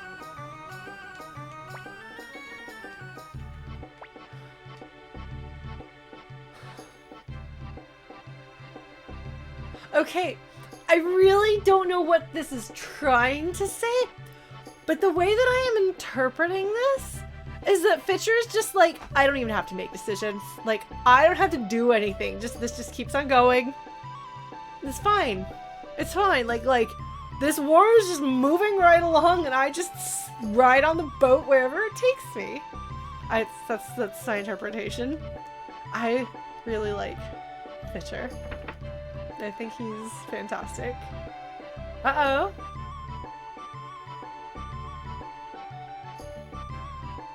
Freed wants to go home.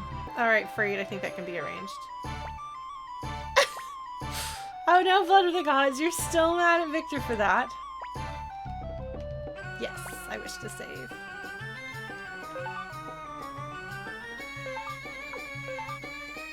I definitely prefer the slow version of this song. But I appreciate that she's like doing something. Like this feels like some sort of like traditional style of instrumentation. Wait, hold on. What are you two doing over here? Hello there.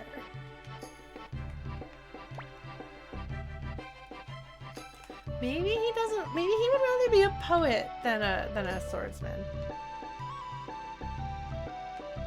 Victor, unlike Locke, is a thief. Yes.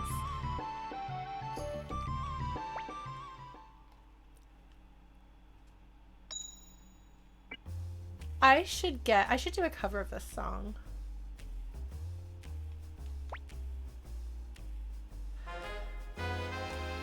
Richmond! Eiley is a teenager. At least Rena is technically an adult. Although she's also much younger. Oh, actually, I don't know how old Richmond is.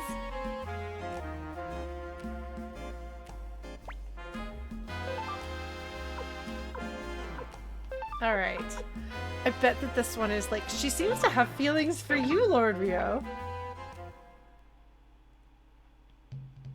I don't remember how old he is. I think he's old enough for it to be creepy if he comments on teenagers.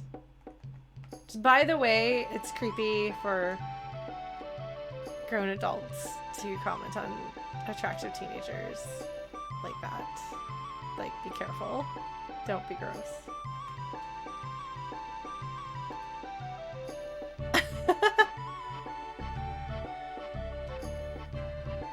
I thought that Rena was 19, but I am perfectly willing to believe that I'm wrong. Alright, who are we gonna put in our party? Yes. Who are we gonna put in our party? We've already decided we want Yoshino.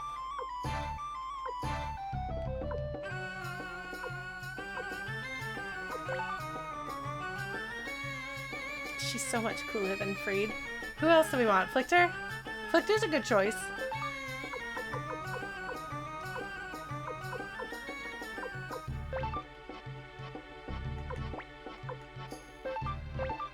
Yo! He says. Alright, so we should probably put in Nanami. Would be my guess. Okay, good. There she is. Why isn't she on the first page?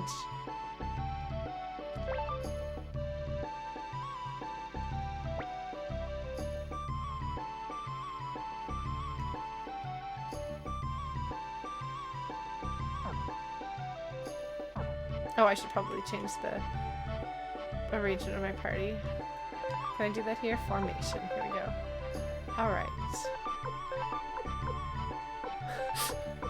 Freed had some problems.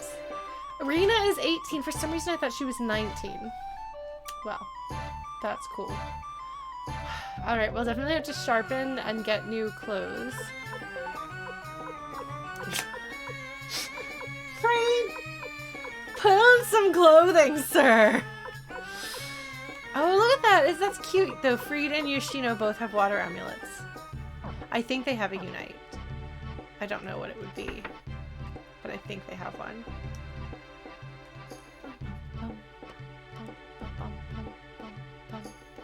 Actually, I think somebody's got good clothes. Who did we have recently in our party?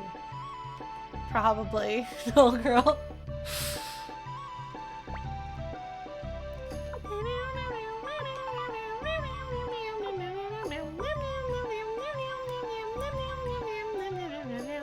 Wakaba! That sounds like a good choice.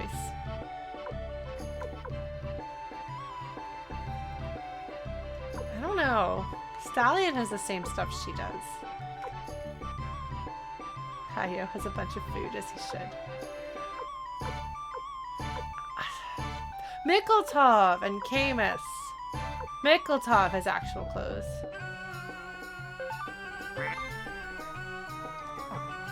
Oh. I don't know if Freed can even use those. Oh, well.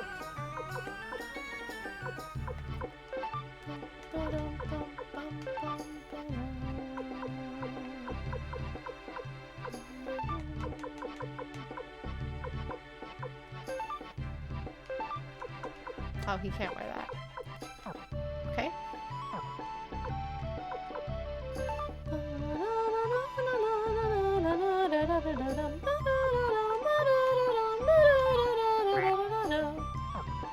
Oops! Hitting the wrong buttons. Hold on. It's so interesting to me how people have strong feelings about different characters in this game. Can he use a shield? Yes, he can! Amazing.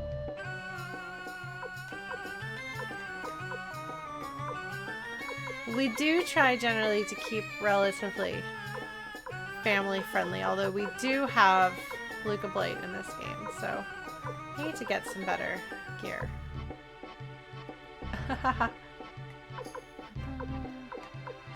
Sunomono cures rust. I know what Sunomono is. Bow, bow, bow, bow. I need to get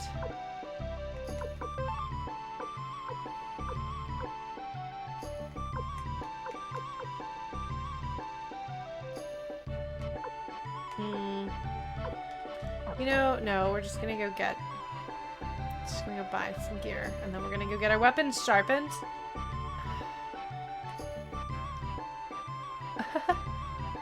Well, it depends on how you interpret the way she treats him. Like, is she trying to boost his confidence, or is she trying to force him into being something that isn't really what he wants to be?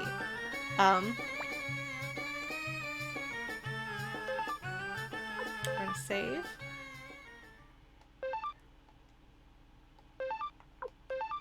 Like, is it that Hicks wants to be a warrior and is kind of scared of being a warrior because he's you know, insecure and unsure? Or is it that Hicks isn't rushing forward to be a warrior because he doesn't actually really want to be a warrior? I feel like it's a little ambiguous, personally. But I can also understand.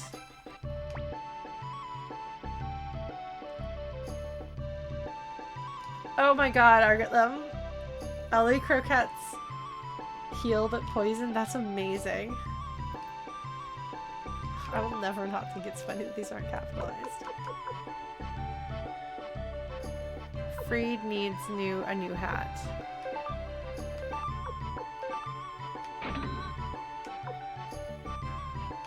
Yoshino also needs a new hat.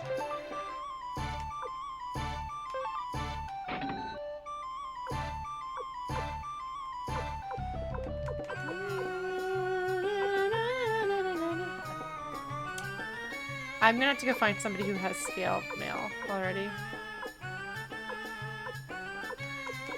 Okay, maybe I'll just go strip some people of stuff.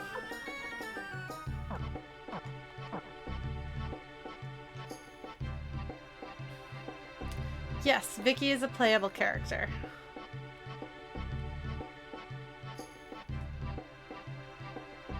Yeah, we're gonna go strip the knights naked, much to the delight of fans everywhere. Where are you boys? No clothes for you. Okay.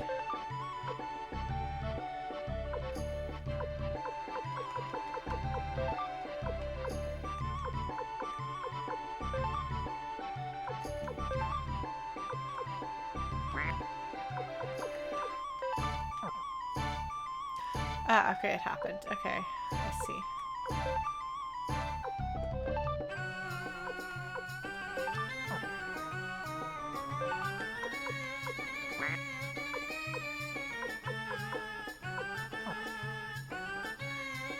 I'm a little confused.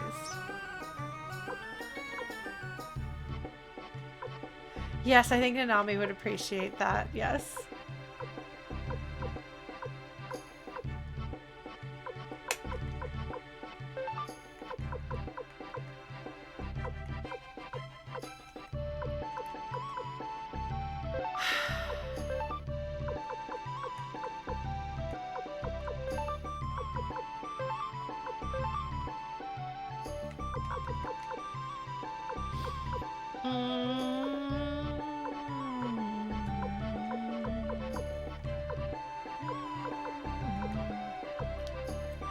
I don't know what either of those things are, but Freed can have some food.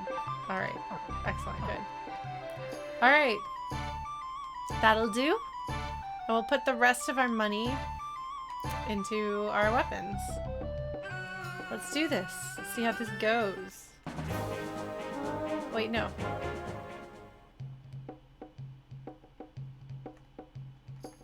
No, they said it was from Rada Town that, is it couscous? Yes, couscous is where we do that, yes. Okay.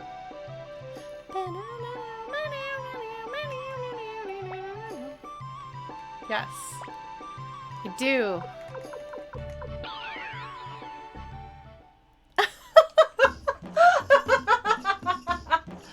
Very nice, Blood of the Gods. I'm really amused by that. Just stoically waiting there. Alright. Skills have grown. Oh my goodness, Freed has not been sharpened in a while. Who needs money? Not me.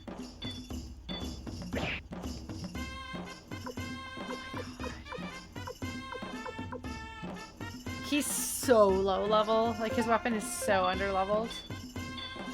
Har! Har! Har! Har! Maybe I should go sell some garbage.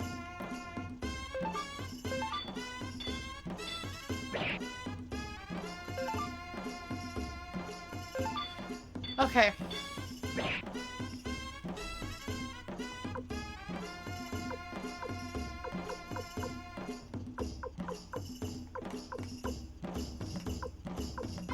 Magic sharp.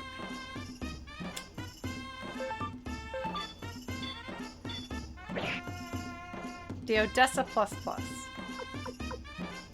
I guess I probably should have done Victor's, but that's okay. I don't have enough money. Okay, well, that's alright. We'll get there eventually. I suppose we'll walk back and sell a bunch of stuff. Yeah, let's go sell some garbage. See if we can pawn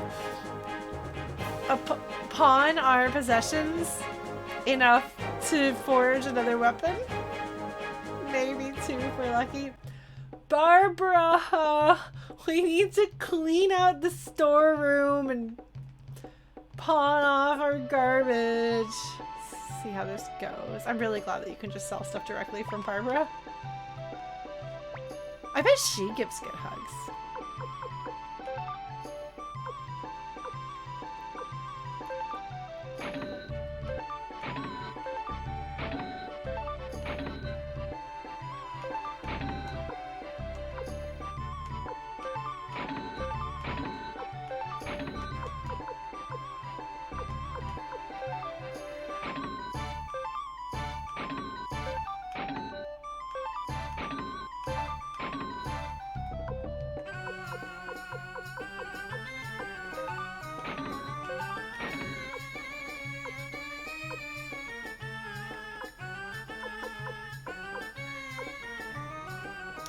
I don't think I'm ever going to use the Chimera rune.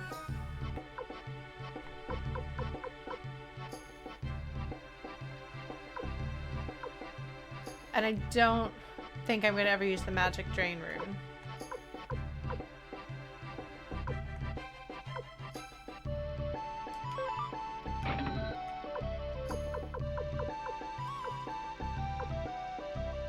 Yeah, I think I'm going to sell this one.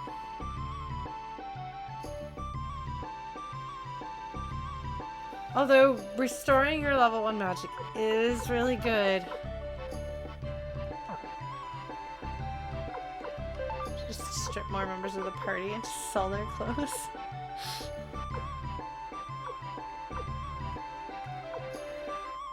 Don't think I won't do it, because I totally will, although it won't be worth very much.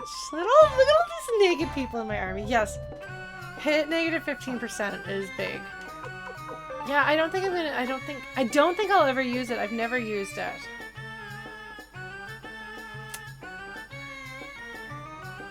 Okay, well, Magic Drain doesn't spark joy.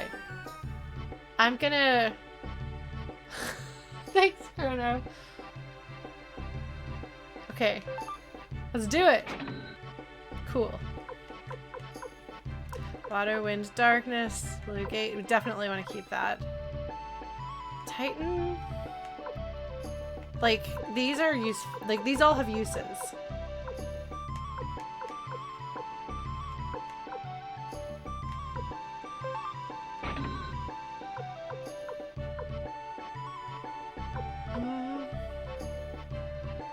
Yes, we're hanging on to a friendship.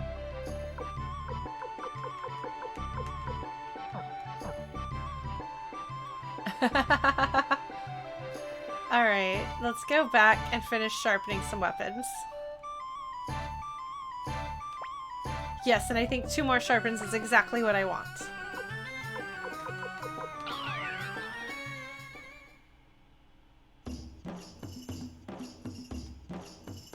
So I want Rio and Victor. Yes.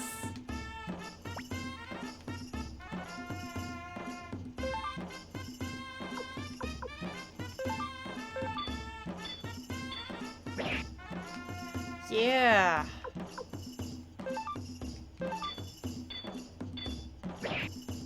Okay. That's okay. Everybody else is unbad enough that it's okay. Like, level 9 versus 11 is okay. Friendship's other rune? Don't know what you mean by that. So, assume no.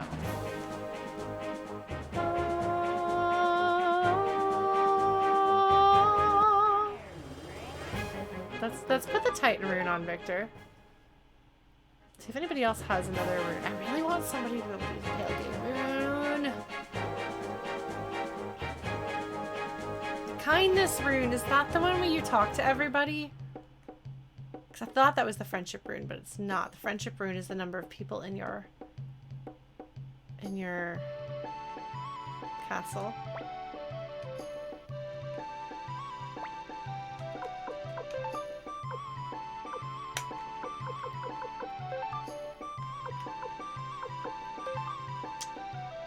Do I want to put any of the rest of these on anyone? Does anyone not have a rune in my inventory? Man, Flick is a really good character. Look at how much magic he has, and he's 5 levels behind the hero.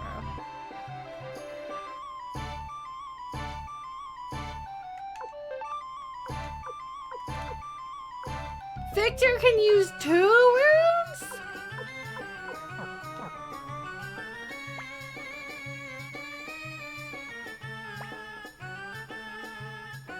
Oh, I didn't know that, Blood of the Gods, apparently.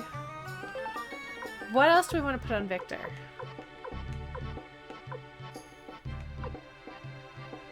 Make him go faster? Medicine rune? Nanami is pretty fast already.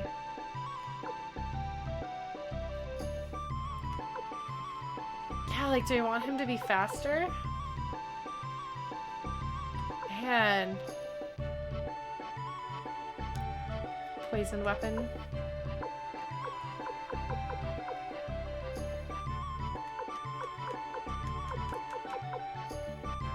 Victor is slow, okay. I thought so, but I wasn't sure. Okay. Let's go do that. And Nanami has healing magic, so we're set on that front. Jean, I need your help. Ho ho ho. Tee hee hee. Ho ho ho. Alright. Agares' health gives it to allies. That doesn't sound good. Alright. Yay! Ho ho! Thank you. Come berserk after damage. No thanks.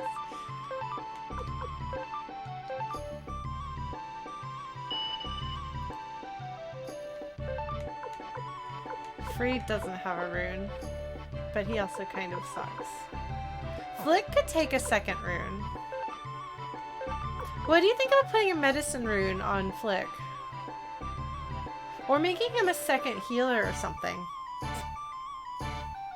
No, I think I'd like to have him have a rune that isn't... Because the lightning rune is good for attack, but... Hi, Vulcan Raven. I'm doing alright. Medicine means that he'll automatically heal people. It's a passive healing thing, so I just have to make sure he's loaded up with medicine.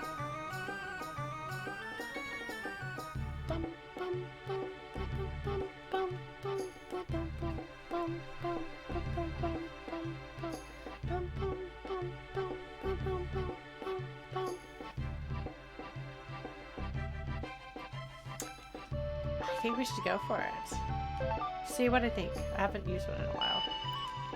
Okay. My eye, sorry, my eye just suddenly got itchy.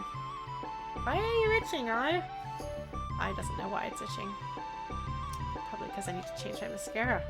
To get new mascara. I'll pick that up the next time I go to pick up my meds. I don't really just go out to pick stuff up, but if I'm going to the drugstore anyway, I can get makeup. So, by the way, unrelated to that, except I have to pick up my meds before I go, I am flying to Texas at the end of next week, and I will spend somewhere between 1 month and 2 months at my mom's house, because everyone I know there is vaccinated, and I will be able to get vaccinated. Now, it's going to be a huge endeavor getting home, because I have to get COVID tests, because I'm flying internationally, and I am bringing Sophie, so I have to make sure Sophie has her certificate of health, and bring Sophie on the plane, which I've never done before. So we'll see how that goes. The vet's gonna, I think, give me some like anxiety meds for her. But it's just, there's a lot of things to do. So yeah, we'll see. Yeah, because it's nice because I'll be able to get both shots there, and it won't be a big deal. So like, it's, my friends here are beginning to get their first shot, but then the second shot is scheduled 4 months out. But I can get both while I'm down in Texas. And like I said, everybody I know there pretty much is already vaccinated. So like the people I'll be staying with will be vaccinated. So yeah. Yeah, well, it's not just depending on what shot you get, but also depending on like you personally. Like I've had friends who get like a huge range of side effects.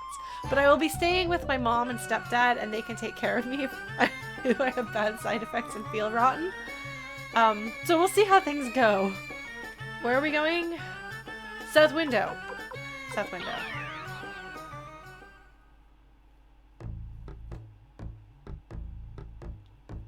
Yeah, and I've had friends who were sick for 3 whole days afterwards. Like, not actually sick, but had symptoms of being sick. Yeah, like Null Girl is talking about there, where it takes some time. What did you want to do in South Window, buddy? What did you want to do in South Window?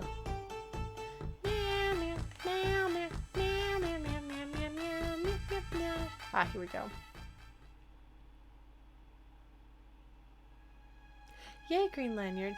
Alright, so here is Freed looking at his home. Lord Grandmire surrendered to save his people, and they executed him.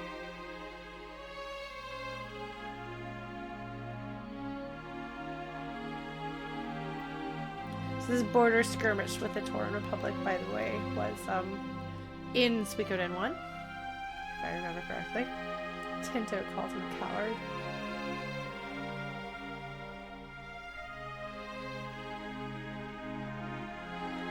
Oh no, Ellie, I'm sorry to hear that. I know that I've heard that can happen, although it's rare.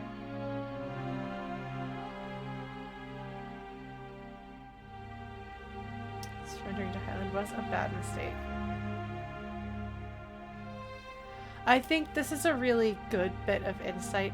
Some people would be good leaders in a different time, you know? Like being gentle and compassionate and thoughtful. Like that sort of thing could be really powerful and effective in ruling your country or ruling your people with love.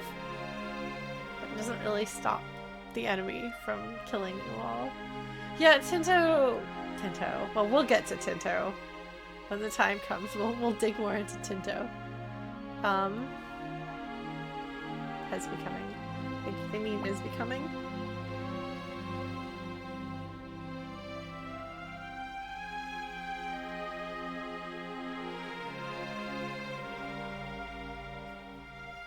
Yeah, Ellie, I hope your sister will recover well and be alright. Like, I like that Fried is proud of the good man that Lord Grandmire was.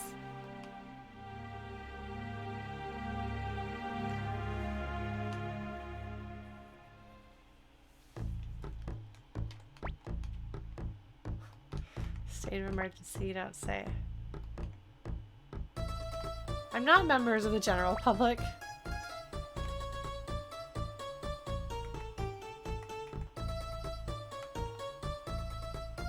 Yes, that's fair, Grandmire. It's a fair assessment of the situation and the bad rulers. Blood of the gods. I don't think we can get the priest yet. Let's give him a try. Kentetsu, a great priest. Yes.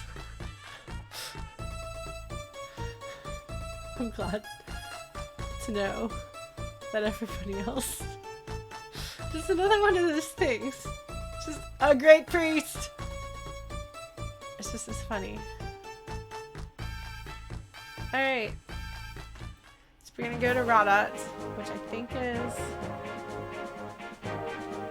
this one over here. I think it's the one that we got a shoe at.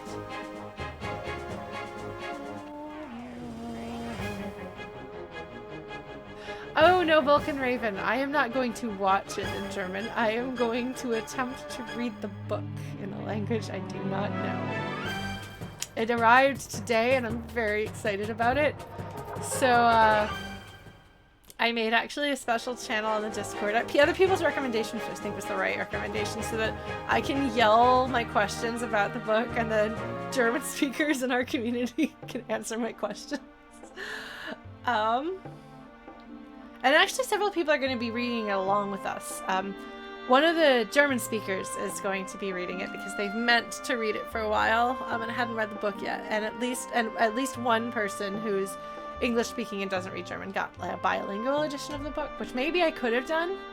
No, it arrived today and I was really excited. I like took a bunch of photos. It's so pretty. I got a hardcover to make sure that I got the red and green ink because it changes between the characters. Depending on who's depending on whether it's in Fantasia, so I should call it Fantasian instead of Fantasia. I have to get used to the new spellings, and there are different. The characters have slightly different names, so but I know them because I.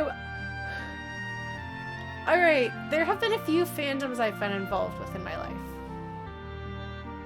Suikoden, obviously, and I've told you about my sister and I running Suikoden Play by Post RPG way back before Suikoden 2 came out. I was involved in the Phantasy Star fandom. I actually wrote a tiny bit of fanfic, but mostly drew fan art. Made a bunch of friends, was really active in the Phantasy Star discussion board. And I think contributed to the Phantasy Star pages, which is part of that. So I was very involved with that fandom. I wasn't like a somebody, but I was like, I spent a lot of time there and I knew a lot of people. And I knew, I guess, the somebodies in the Phantasy Star fandom. I knew who they were. I ran a mailing list for the Chronicles of Prydain, or Prydain is how you're supposed to say it, by Lloyd Alexander. So I wasn't like involved with that fandom, but like I know or have communicated with some of like the big fan artists, and ran that mailing list way back when. And then I was involved with the Dungeon Master fandom at some point, but it's more of a player base at that point. And they actually still knew me, like we occasionally interact. Some of them will occasionally drop by my channel or my Discord, and that's always funny. But I also was involved with the Neverending Story fandom. I wrote Neverending Story fic, but it wasn't fic. Like, it was like, the thing with the Neverending Story is that at the end of like like, you just keep encountering new people, and it'll be like, and then they went off and had cool adventures, but that's another story. And it happens again and again and again. So we would write things that were like another story. And I had these dreams that I would write because they felt real. Like, I'd actually been to Fantasia, so I was writing out that story back when I was like 18. Never finished it. Kind of lost it. I'd forgotten about that until just now. So yeah, I must have been involved with some sort of Neverending Story fan community that I shared this story that I was writing with, and other people. I don't know if it was it a mailing list?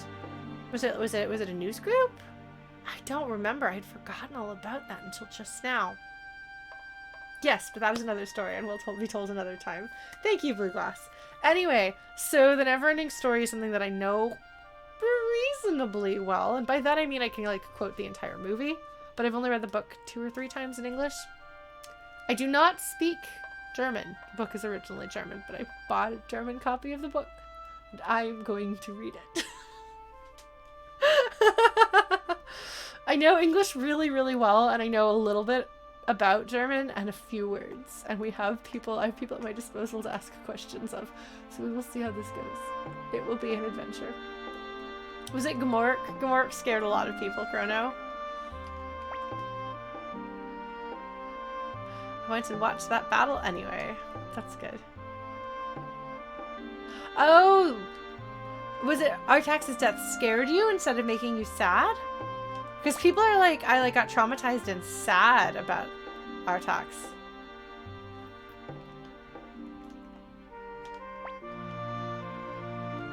So do you know that Artax in the book speaks? Is that thing working out for you?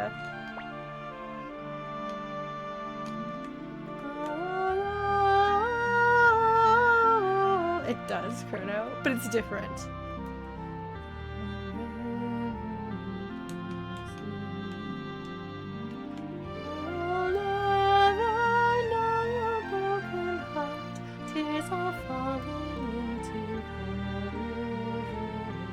Oh, hey, I'm gonna buy this. I'm gonna buy this pig.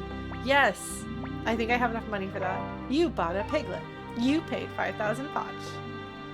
Cool. Alright. Yeah, well, in the book, he's more like, go ahead without me, young master. I'm doomed. Oh my god.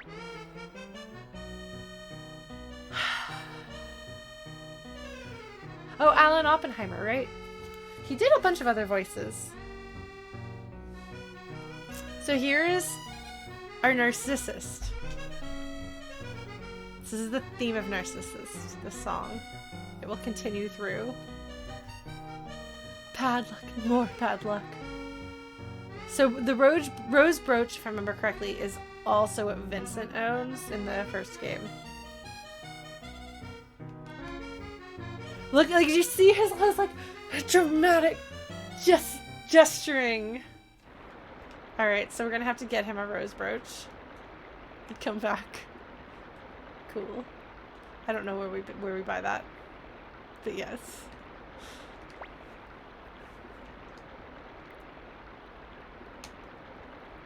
Oh, I'm sorry, I'm yawning. The Tauran Republic.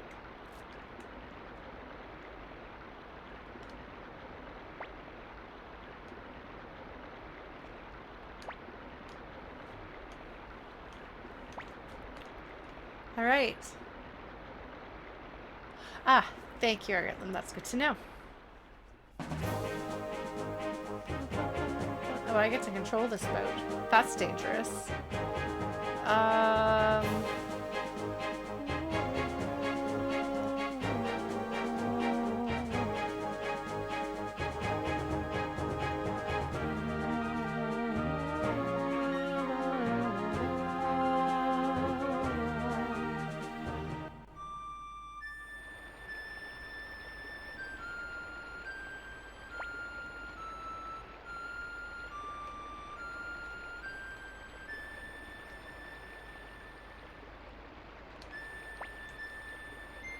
Ellie, look, you're in this game.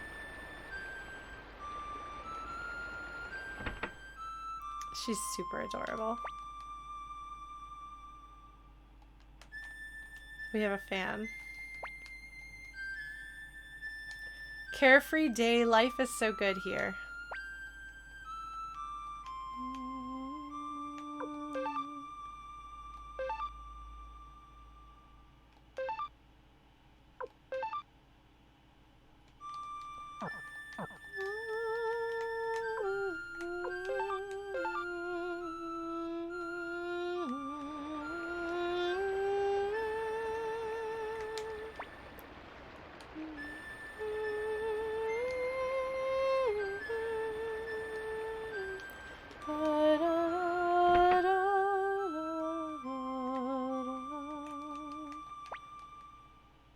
Oh, it's fishing today, huh?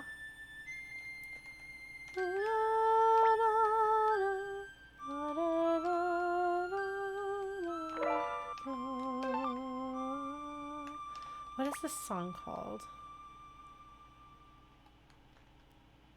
Nah! Oh my god. Sir. Sir, I'm trapped. Take pity on me. Sir. Sir. Please. Thus the war was lost. Okay. Thank goodness.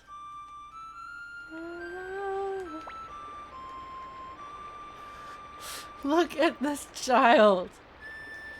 Look at how cute this child is.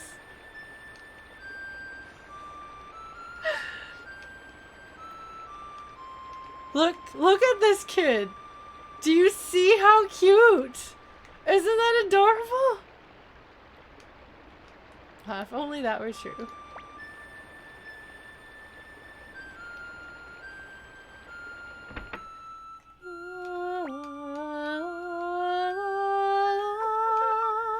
All right.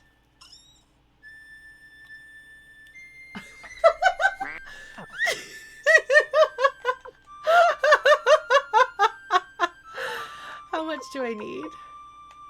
I don't think I can. Oh, I have a whole bunch of stuff. Oh.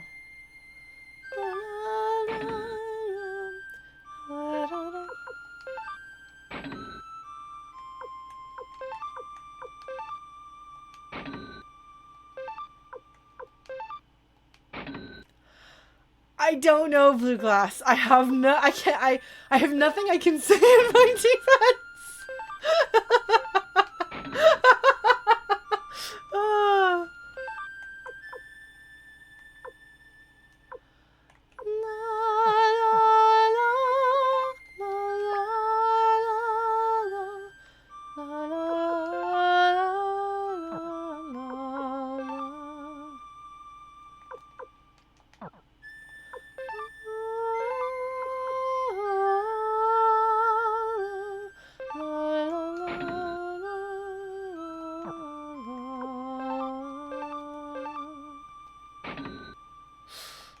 Oh man, I have so much money.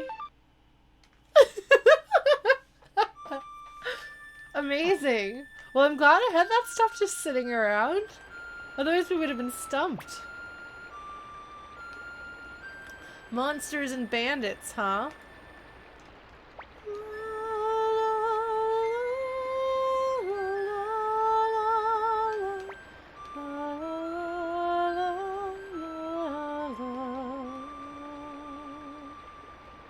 I really like this song. I do not remember what it's called.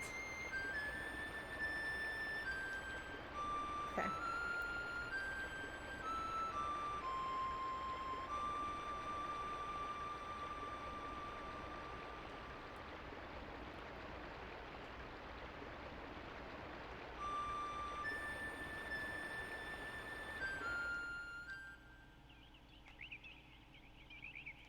Okay, I did just save. Hopefully we'll be alright.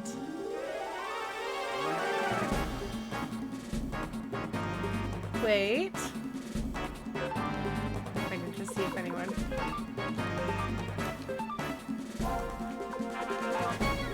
Oh, they do have a husband-wife attack. Yes, Tradu, we did.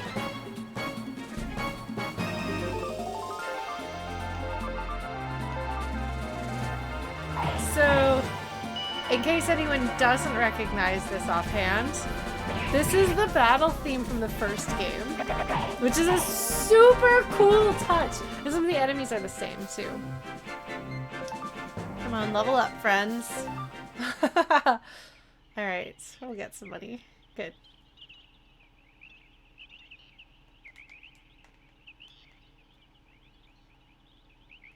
Yeah, we'll get to see the husband-wife attack at some point.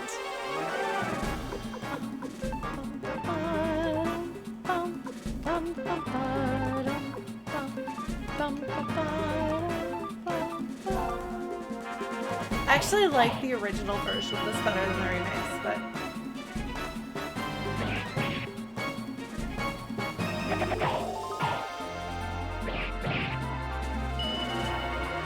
Alright. Oh my god, that's adorable! Holy crap, that was really cute.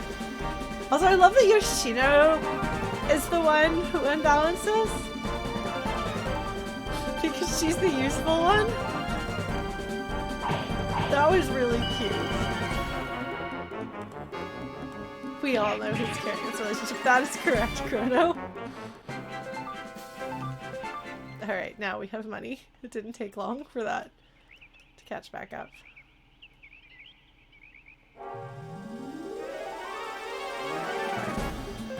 Alright, I do not remember my way around here at all.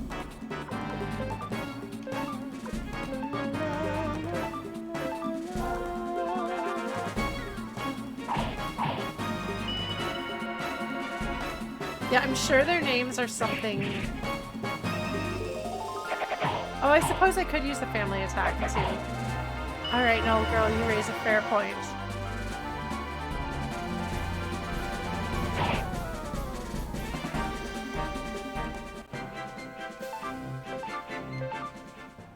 Yeah, we could use a little bit of leveling, so... We'll just wander around here. Did I accidentally go the right way on the first try? Because that would be ridiculous.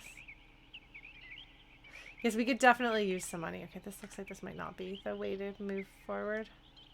Oh my god, game. Why are you doing this to me, game?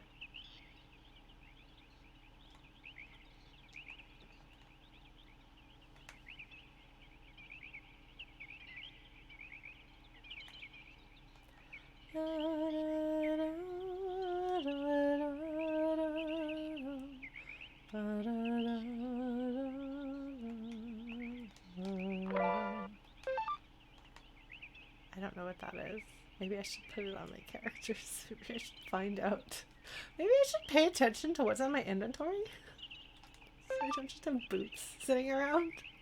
What did that do?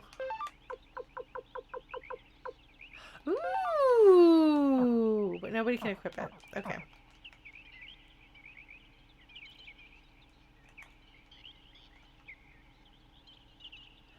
I don't know if I know what you're talking about, Argatlum.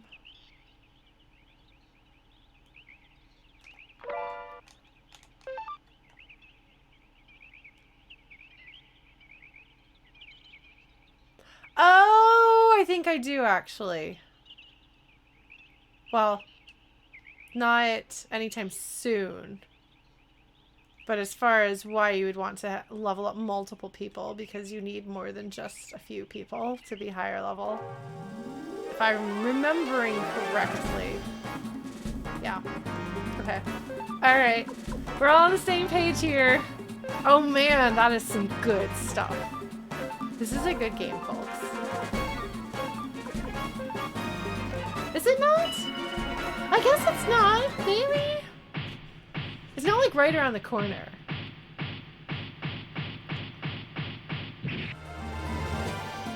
Alright.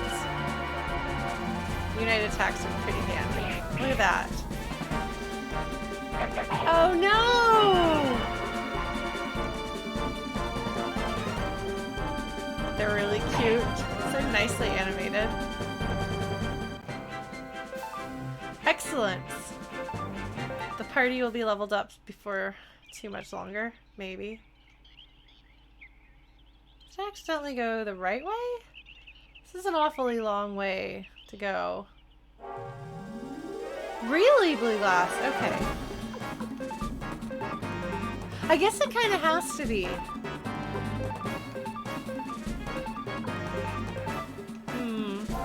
Bam! Nanami beats that up. Whoa, Nanami! You don't even have a double beat rune! She's just like, whatever, I'm just gonna wipe out every enemy on the map. Okay, Nanami. Save some for the rest of us. Amazing. Or should I accidentally go the other way? Well, we'll find out. We'll be coming back through here, so...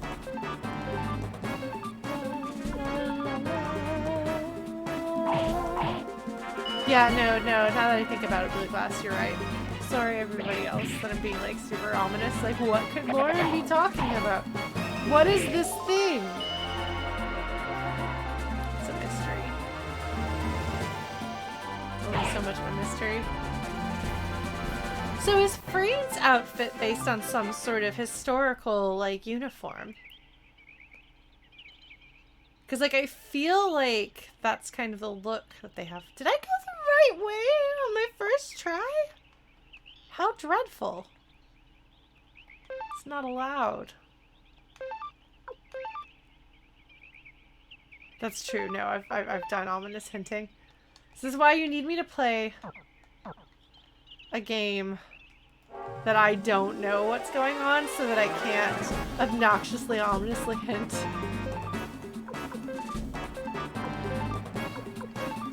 Yes, we're just gonna unite against the enemy. Ha! Bum, bum, ba-dum, bum, bum, bum, bum. I don't know that I'll recognize the hidden path. Is it the hidden path?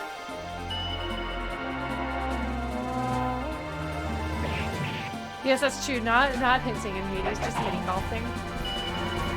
I was explaining to my friend who loves Final Fantasy X so much, so she watched that stream. She doesn't watch me stream ordinarily, but back in the day she watched that one. So I was explaining to her that we've decided that mini golf is a thing now. Like, mini golfing is the verb, and she was amused.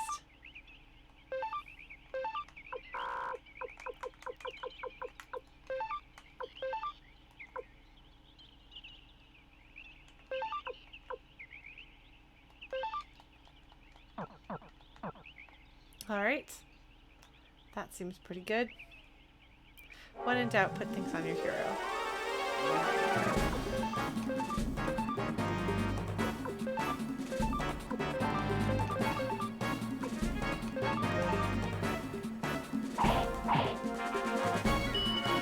Ah, yes. Well, I have my preferences there, Argatlon, but we'll see what everybody else thinks. Are we gonna do the short time decision there?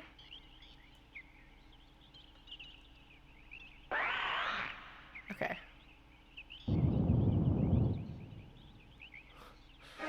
Alright, let's see how this goes.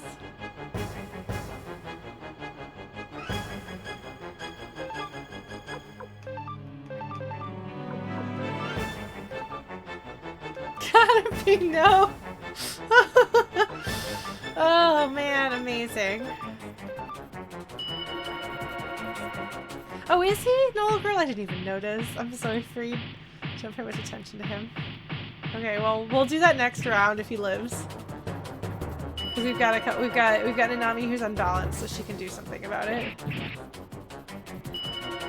Alright. And also Yoshino.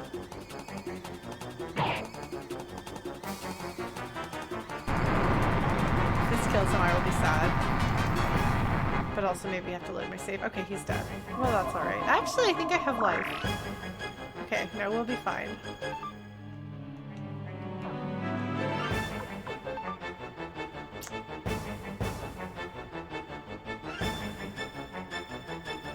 Is this worth doing? What runes do you have? Right.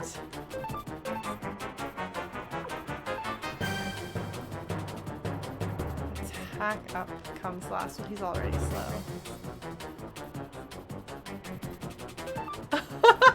Blood of the gut, that's funny. Okay. Can't Rune. So you're gonna feed crab cakes to, I guess, yourself? You are going to use the resurrection rune. No, you're not. I should probably heal the whole party, shouldn't I? Or should I bring him back?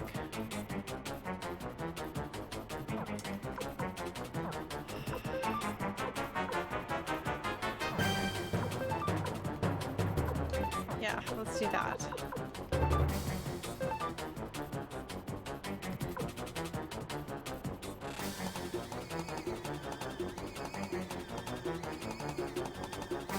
Yeah, I'll bring him back when Nanami can heal everyone.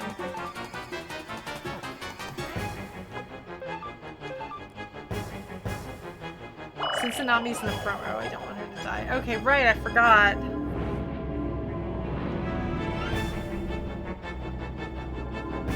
Oh, it's cool. All right. Blammo. All right, Freed, try not to die. Oh my God. Just like flops on them.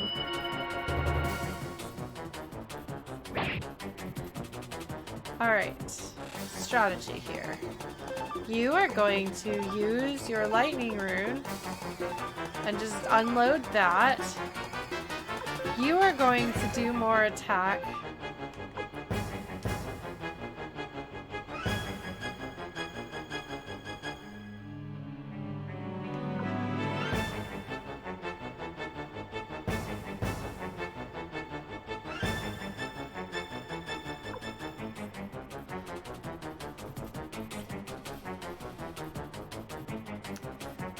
So she goes first when she heals.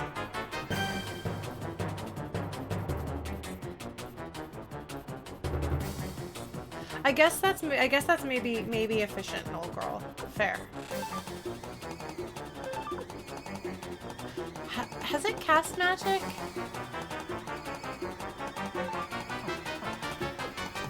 I feel like it has.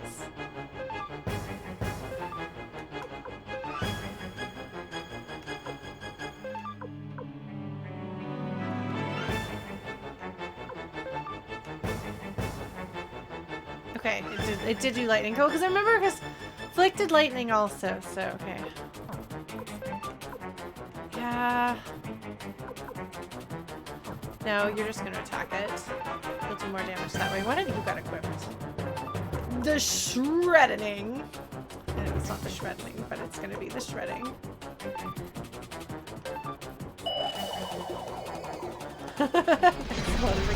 Oh, Freed's not gonna be able to do anything until like we swap him. He's gonna have to spend a turn getting back in the front row. Man. Blammo! Man, there's just no comparison. The amount of magic damage that we do.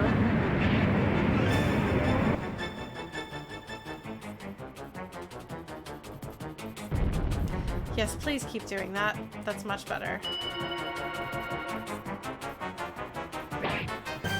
Alright. That seems to work okay. Flick, you're gonna continue tossing magic at it.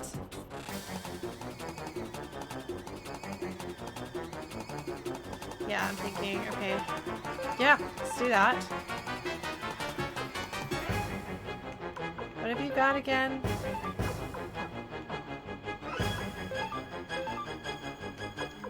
You're gonna yell at him. Hopefully he'll survive this.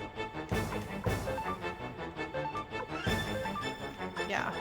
Because I feel like if you do the entire party... I feel like if you heal the entire party, but somebody was dead and they come back, I feel like they won't get healed by that group heal. So...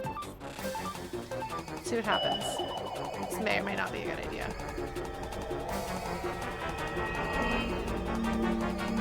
Oh really? Blood of the Gods? Oh, I guess people do go berserk if someone they care about dies. Or have a decent chance at it. Okay, please do not. Do not. Please do not.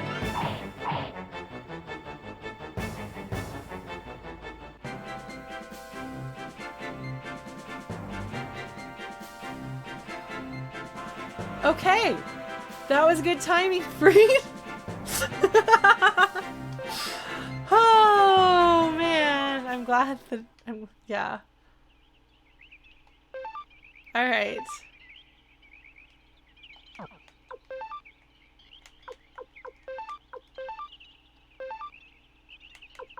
Alright, don't die. Yes, at least he got the XP.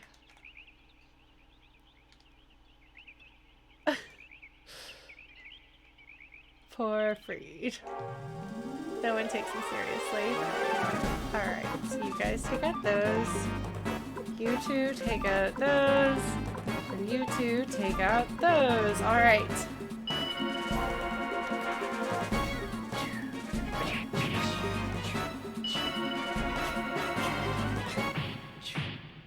I don't know. I don't know, Chrono. I don't know what you're talking about. I'm sorry. I thought about replaying through Undertale.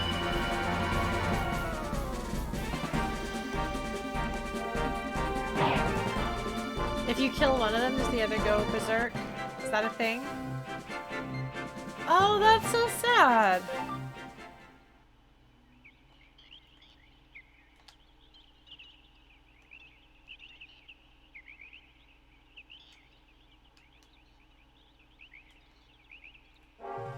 Oh man.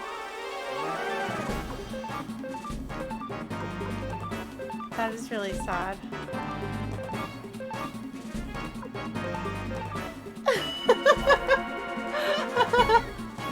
Oh, Blood of the Gods, I appreciate you just like mercilessly roasting Freed.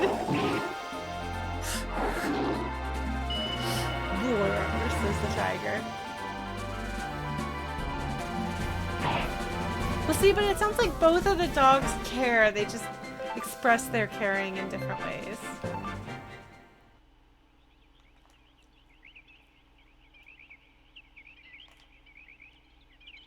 All right. So Varkas doesn't get a portrait, but it's the same sprite, more or less. Do you remember him?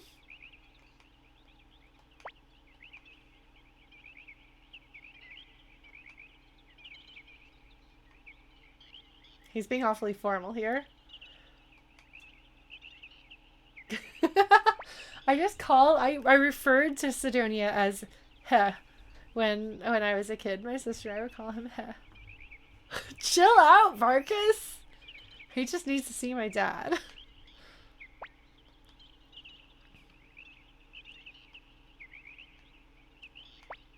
They're like, we don't feel like building out that entire place in this game. I wouldn't like that. Alright.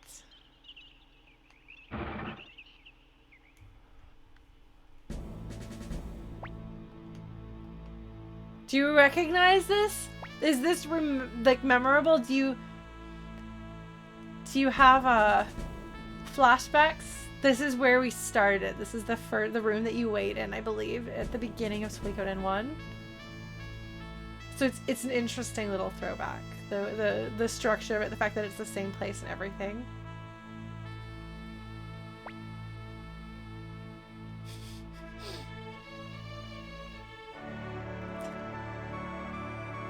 Freed is grumpy. Oh my god! So he did have to use the bathroom.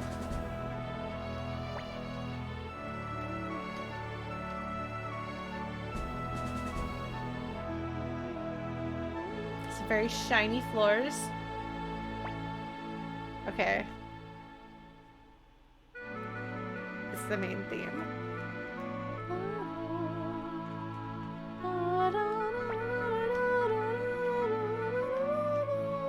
You can tell that that guy is smart because he's wearing a smart person outfit.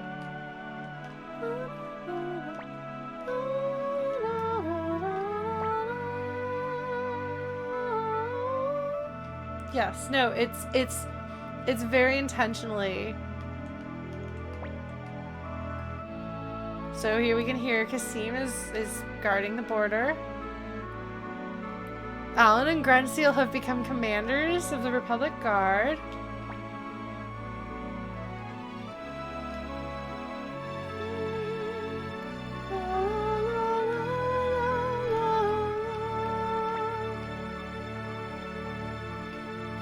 Everyone likes Eileen.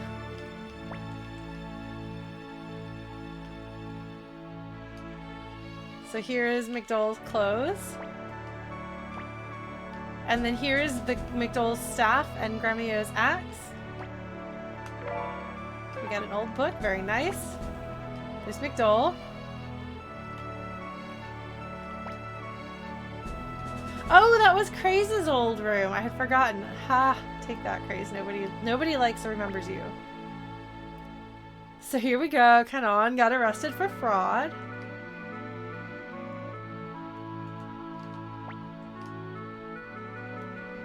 Ladies are swooning over Alan and Grenseal.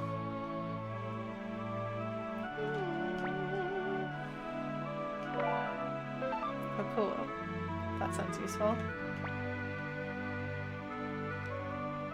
Yeah, so if you hadn't played the first game, you'd be like, man, they are dropping a lot of names. But because we have, it's nice. Like, oh, that's what these people are up to. That's what, like, you know, my friends, or at least my acquaintances grew up to. The glorious city. Not the Scarlet Moon Empire any longer, no. I am looking at your city. It's protected us from you guys. Alright, let's go check out Milik's house. I think this was Milik's house. Maybe I'm mistaken. Wonderful. Typo. Paid a lot of money in the black market, huh? Yeah, Camus and Mickeltov are like actual characters. Alan and Grenseal really weren't. Not that that stopped the fandom from just loving them, because they were pretty. Exactly, it is what it is. Yes, yes. No, yeah, if you will recall the last time we were in Gregminster, it was like super. Oh, hey!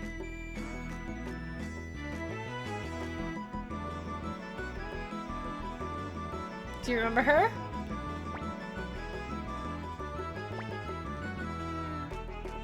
Yes. See if we've got enough people or are high enough level. I don't remember what her requirements are. She's taller than me.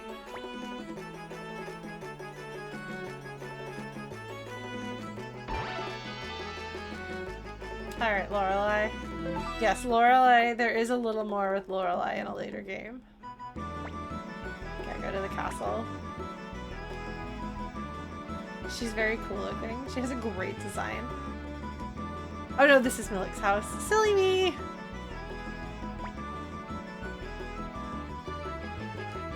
Alright, he gets fans too. Well, that's fine.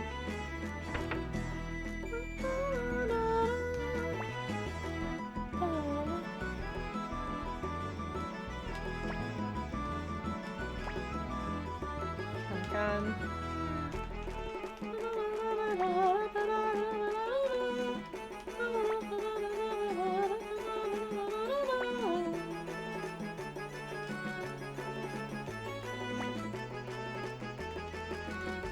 Oh, yeah, I guess that would make sense. His Frasier is quite a mouthful.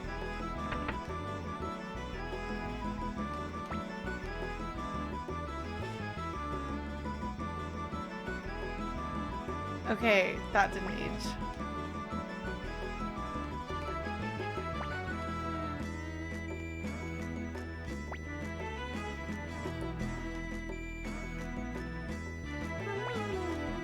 Hi, Gordon.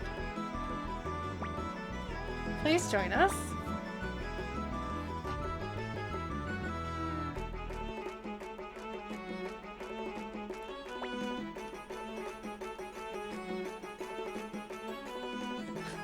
She was a famous trader too, in addition to being...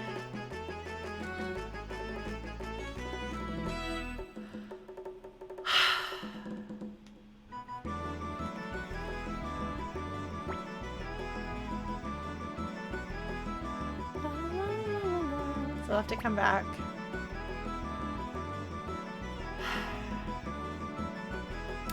But it isn't really viable to do that.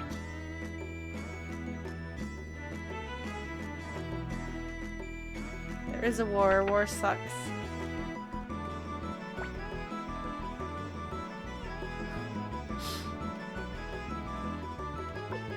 Alright, so we should go ahead and save. And then shut down soon. But let's finish wandering around Gregminster, shall we?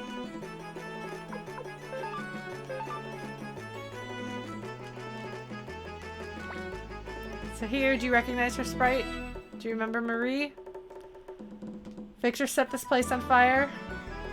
Yes, we can tell. Oh, and this is Sarah. Do you remember her?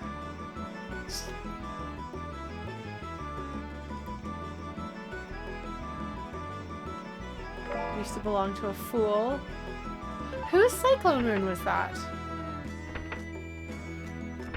Sarah didn't get that much development. Huh. Oh, that's cool. Crowley?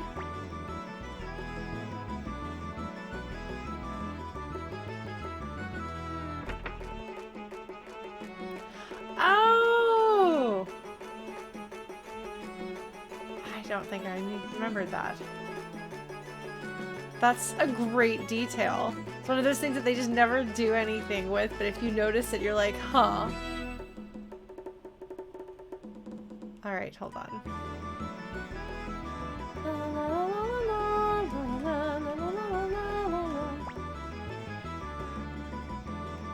Oh, kobolds.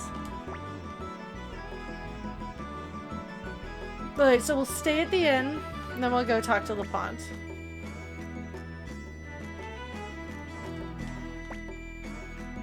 Yes, I would happily eat. So, give me a recipe, ma'am! Okay, well, I get a tasty looking hamburger. Hamburgers are good. But I had a chicken sandwich for dinner today. Alright. Stay at the inn. Since we actually have money now.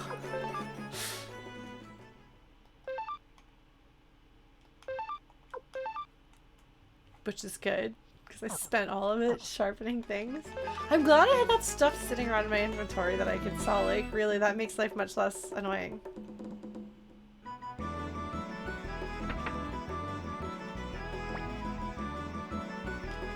We've got all the medicines. Winged boots are good. Oh, recipe, yes.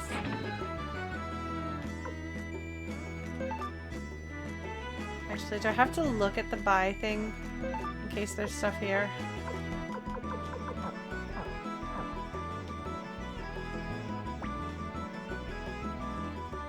Everyone likes wing boots. Oh, I don't remember that. No, we also had a war.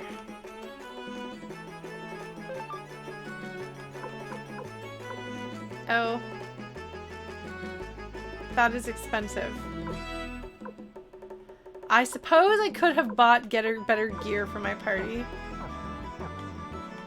I suppose I could buy better gear for my party.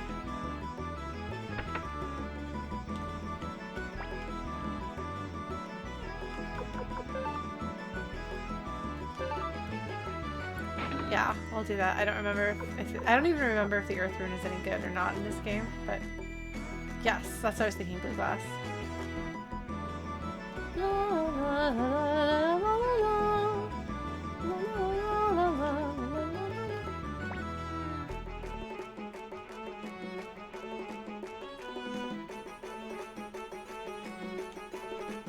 It's window shopping.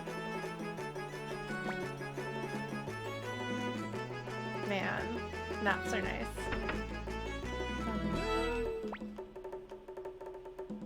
So Sonya, not my favorite character. She's the Admiral of the Navy. They made their peace.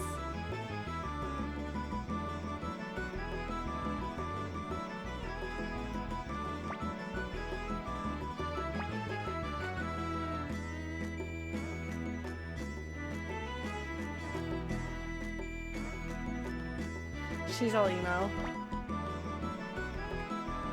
I don't like Sonya. I don't like her. And I feel like I'm like the only person who strongly dislikes her, but I strongly dislike her. But I think the game kind of knows.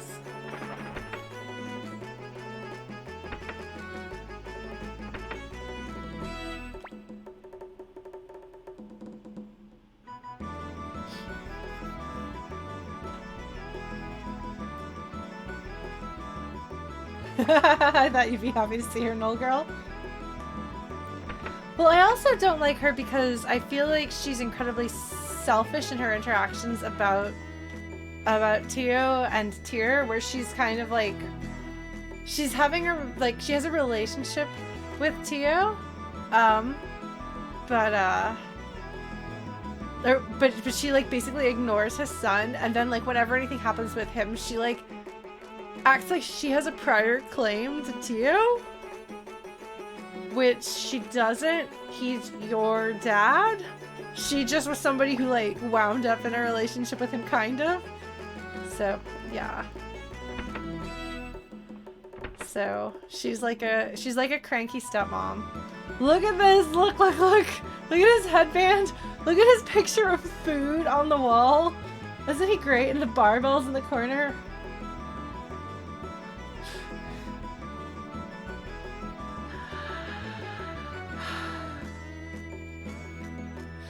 Isn't he great? So he can work out? Yeah, I really like the details. I feel like it's so him. World cuisine. Stews. A bucket. Why do you have a bucket in here, Gremio? It's Gremio's kitchen.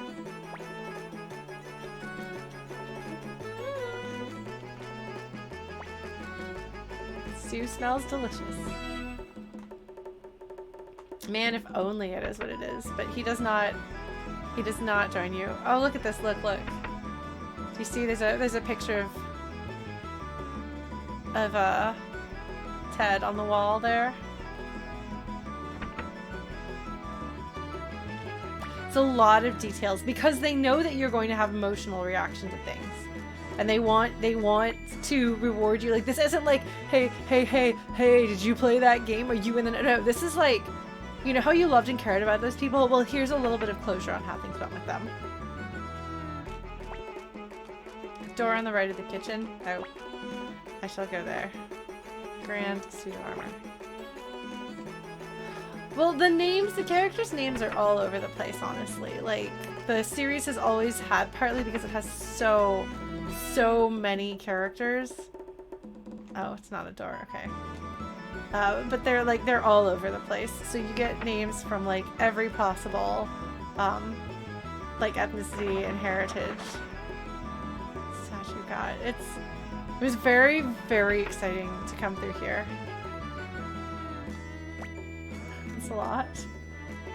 She's lost one of her cats.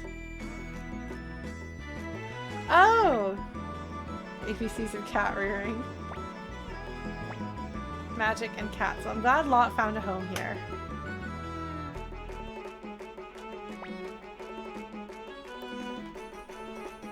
Is that Lot's girlfriend?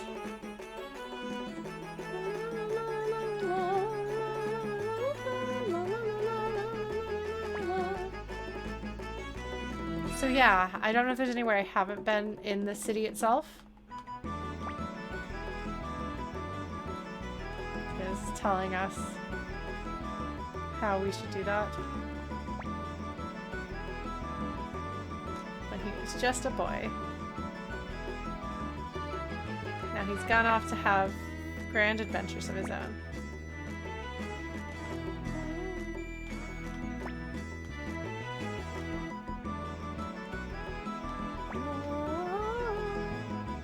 Precious child.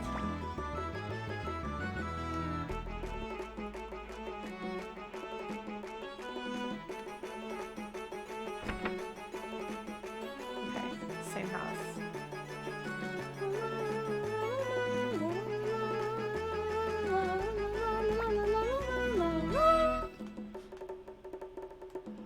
Barbarossa built it, huh?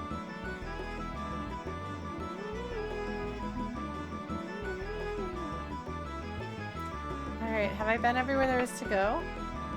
Yes, I think we may go back to the inn and save since we did some shopping.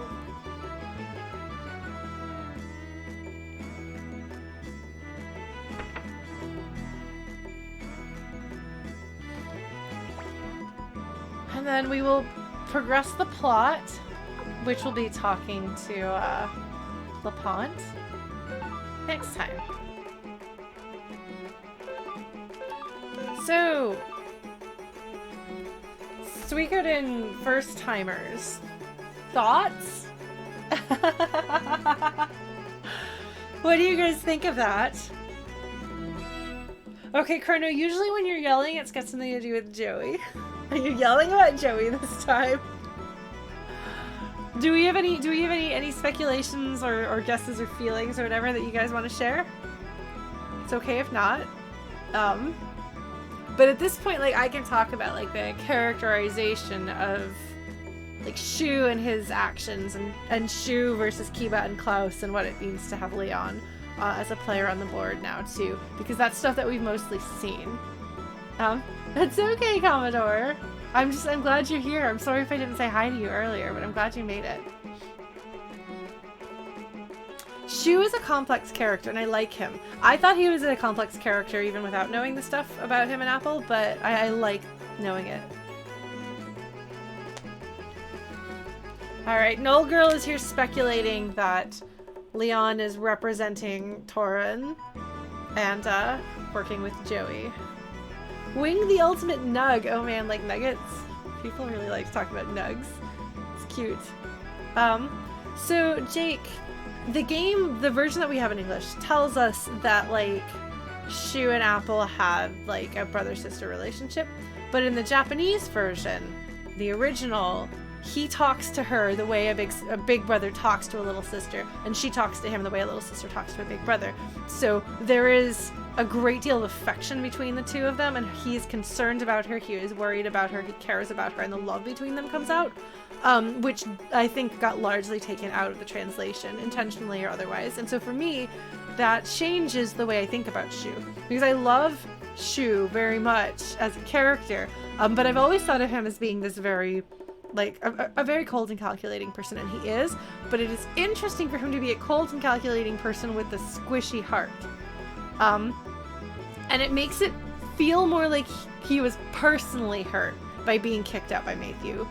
Instead of being like, rats, you won't let me do my thing. Oh yeah, I'm offended. Being like I lost my family. You kicked me out. You guys were like my family. That makes it more interesting. I really like that.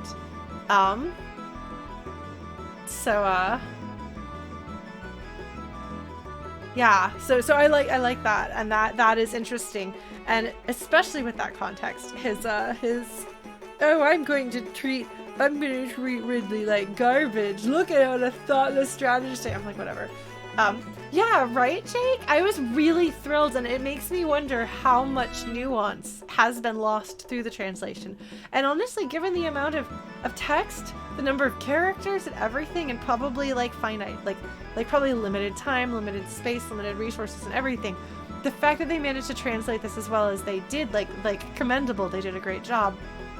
But I wonder how much got lost in the translation, how much other nuance we could get from the game if we read it in the original language. So, yeah. Yes, Tier McNugget McDole, indeed. His name, I think, is McDole in this, but I'm not sure. Yeah, like nuance in the words and phrasing, the way people speak, the, like, not just dialect, but the, like, level of formality, or, like, the way that they address other people, like, lots of things like that. So just a reminder to everyone, Null Girl and Chrono have not seen this game before or played it, so no spoilers. Do not confirm or deny their speculation or their feelings. I'm happy to hear what they have to say, but the rest of us, that is one that if you want to talk about it on our Discord server, use spoiler tags because of them, but I can click on it, just be like, Suikoden spoilers, thoughts, and then the rest of us can weigh in too, and we can spoiler it so that Chrono and Null Girl don't read it. Yeah, well, so I, at this point in my life, only know one language. Like, my French is very limited, so I can't say that I really can understand. Like, I can notice, I know enough that, like, now that I've moved to Canada and things are bilingual, if I look at, like, advertisements and stuff, I'm like, I wonder why, because that's not a literal translation. The literal translation of what's in French would be this. I wonder why it's different. What are the cultural differences there that mean that it's not a literal translation? And I find this stuff interesting. No, stream spoilers, hashtag stream spoilers is not the place to put Suikoden conversations because I will not participate in those. So if you put those spoiler tag in the regular Game Talk channel and just let everyone know that those are Suikoden spoilers, and that'll keep them safe. Because I don't go to the stream spoilers channel myself. No, it's all good, Amphi. I think that's probably somewhat autopilot because that tends to be the way of things. I know, Ellie, but I can still understand some of it. But because I don't know anything well enough to, like, really be able to translate stuff, like, you should see me trying to puzzle through French. I was for a while there going around puzzling out the French and things. My vocabulary has increased a little bit because I'll be like, I know a bunch of these words, but I don't know that one. I have this food. I'm like, oh, that's the word for honey because I eat Honey Nut Cheerios. And I see it on things that have honey, and I'm like, okay, I have no idea how to say that word, but I'll recognize it if I see it. It's got vowels. I can't say French vowels. There's too many of them, and I can't hear the difference between them. There's like stacked like 5 vowels in a row, and it just sounds like only one of them to my ear, but I guess there's more. Yes, Minu is like one of the words. I was finding myself calling Sophie like Minu, Minu, Minu, and I was like, why am I saying that? I'm like, is this a nonsense? Why is this in my head? And then I looked it up. And it is, in fact, French word for kitty. Kitty, kitty, kitty, kitty. So, I was very proud of my subconscious for holding on to that. I can't say it, Charu. Yes, it's the putting them together that makes it so confusing, Ellie. French is to vowels like Suikoden is to punctuation. Oh, that's amazing. Can somebody, we need to add that to FlutyBot. I think that's a good one. Well, so maybe Commodore, maybe, but I'm in, like, Toronto is not an especially francophone, like, part of the country, so thank you, Chrono, for adding that. But so I mentioned earlier, I bought The Neverending Story, the book, in German, and I'm going to try to learn German by reading a very complicated text, because I'm like that. But I'm kind of wondering, I don't know the book well enough to like have it memorized or anything like that, but I'm kind of wondering if I start learning another language better, will I get a better understanding of how translation and stuff works? Will that give me like renewed appreciation for the amount of effort? I know it's a lot of effort. I don't know. Because, like, we have a regular viewer who will be like, this, because I'll be like, what does this line mean? And he'll be like, well, that can be translated 3 different ways, and based on the nuance of the situation, I would have picked this, but the person who translated it didn't have the context that we have in the full game, and so they picked this translation that is technically correct. The words do mean that, but it makes no sense in the context, which I think is fascinating. Hi, Joey Atreides! Yes, I'm starting my language learning on hard mode because I wanted to.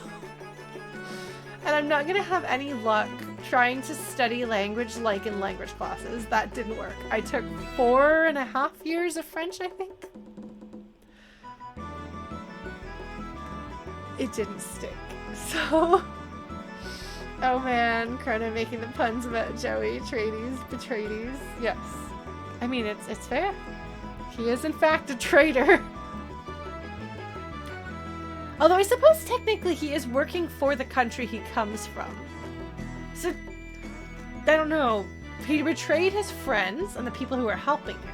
he didn't betray his own country, but he did betray his own country to help the people before he decided to betray those people and go back to his country. But then he betrayed the king of the country that he's from. There's just layers. Yeah, well, so Ellie, that's the thing, is a lot of people who are not English speaking grew up learning English by playing games, reading books, things like that. So for example, the guy who made Dark Souls learned English by reading fantasy books, but he couldn't understand everything that happened, so he had to piece together from the little bits he could understand what happened. And so he wanted to recreate that experience in the storytelling of the game, which I think he did masterfully. But Joey the Betrayal Onion, that's fantastic. Blue Glass, very good. And so I feel like games, I think the text is a little more easily digestible than a large, dense, somewhat philosophical novel. But I feel like that's kind of what I'm going to try to do with The Neverending Story. And I know people who I know people who learned Japanese by watching anime and things like that, and obviously that'll give you a biased idea of how people talk, which, I mean, the same goes for any entertainment medium, but as I understand it, it's a little stronger in Japanese than in many cultures and many languages, like the disconnect between the entertainment way of talking and the real world way of talking. But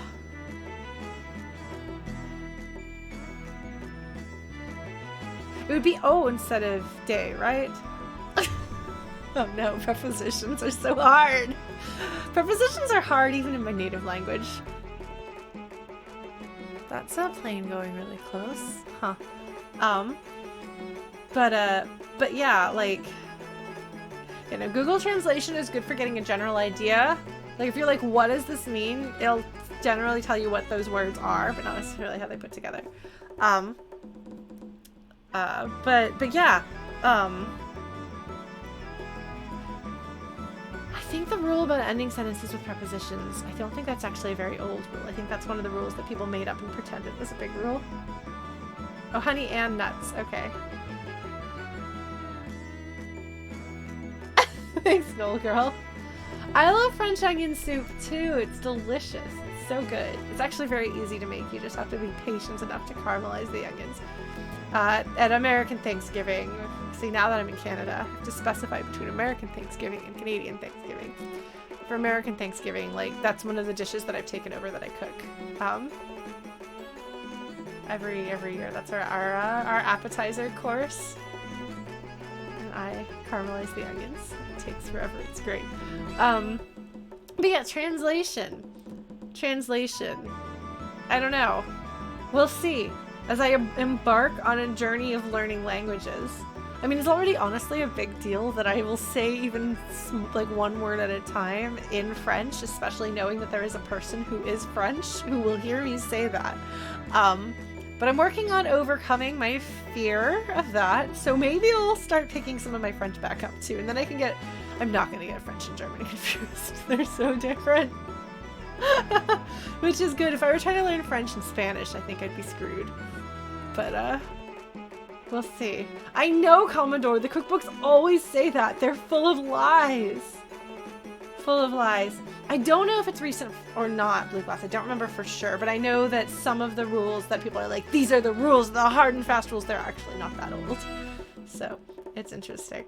But yeah, so maybe someday I will learn Japanese, which is another language. Like, there's two languages that I want to learn, are German and Japanese. The one language that I have started learning is French. I'm sorry, French. I'm less excited about it, maybe because of multiple years of it going badly. But maybe I'll just dig into all of them and just make a mess. Let's just make soup in my brain of language soup. How does that sound? So if you want to join me on that journey, on our Discord we have a channel where I'm going to be talking through German with the German speakers. But we can talk French there too. Now that I've set it up so that my phone can do characters with like letters with accents. Oh my god, amazing. Sorry, Ellie. Anyway, I should go ahead and shut down now. I waited until the end of the stream to go off on the random tangent. But yeah, thank you all so much for joining me. We will talk more about Suikoden. I feel a bit better about the pace of this stream. Like I said, I've been kind of dealing with some slight cases of burnout with this series and streaming it, so I'll get through it, but we will be taking a break after this.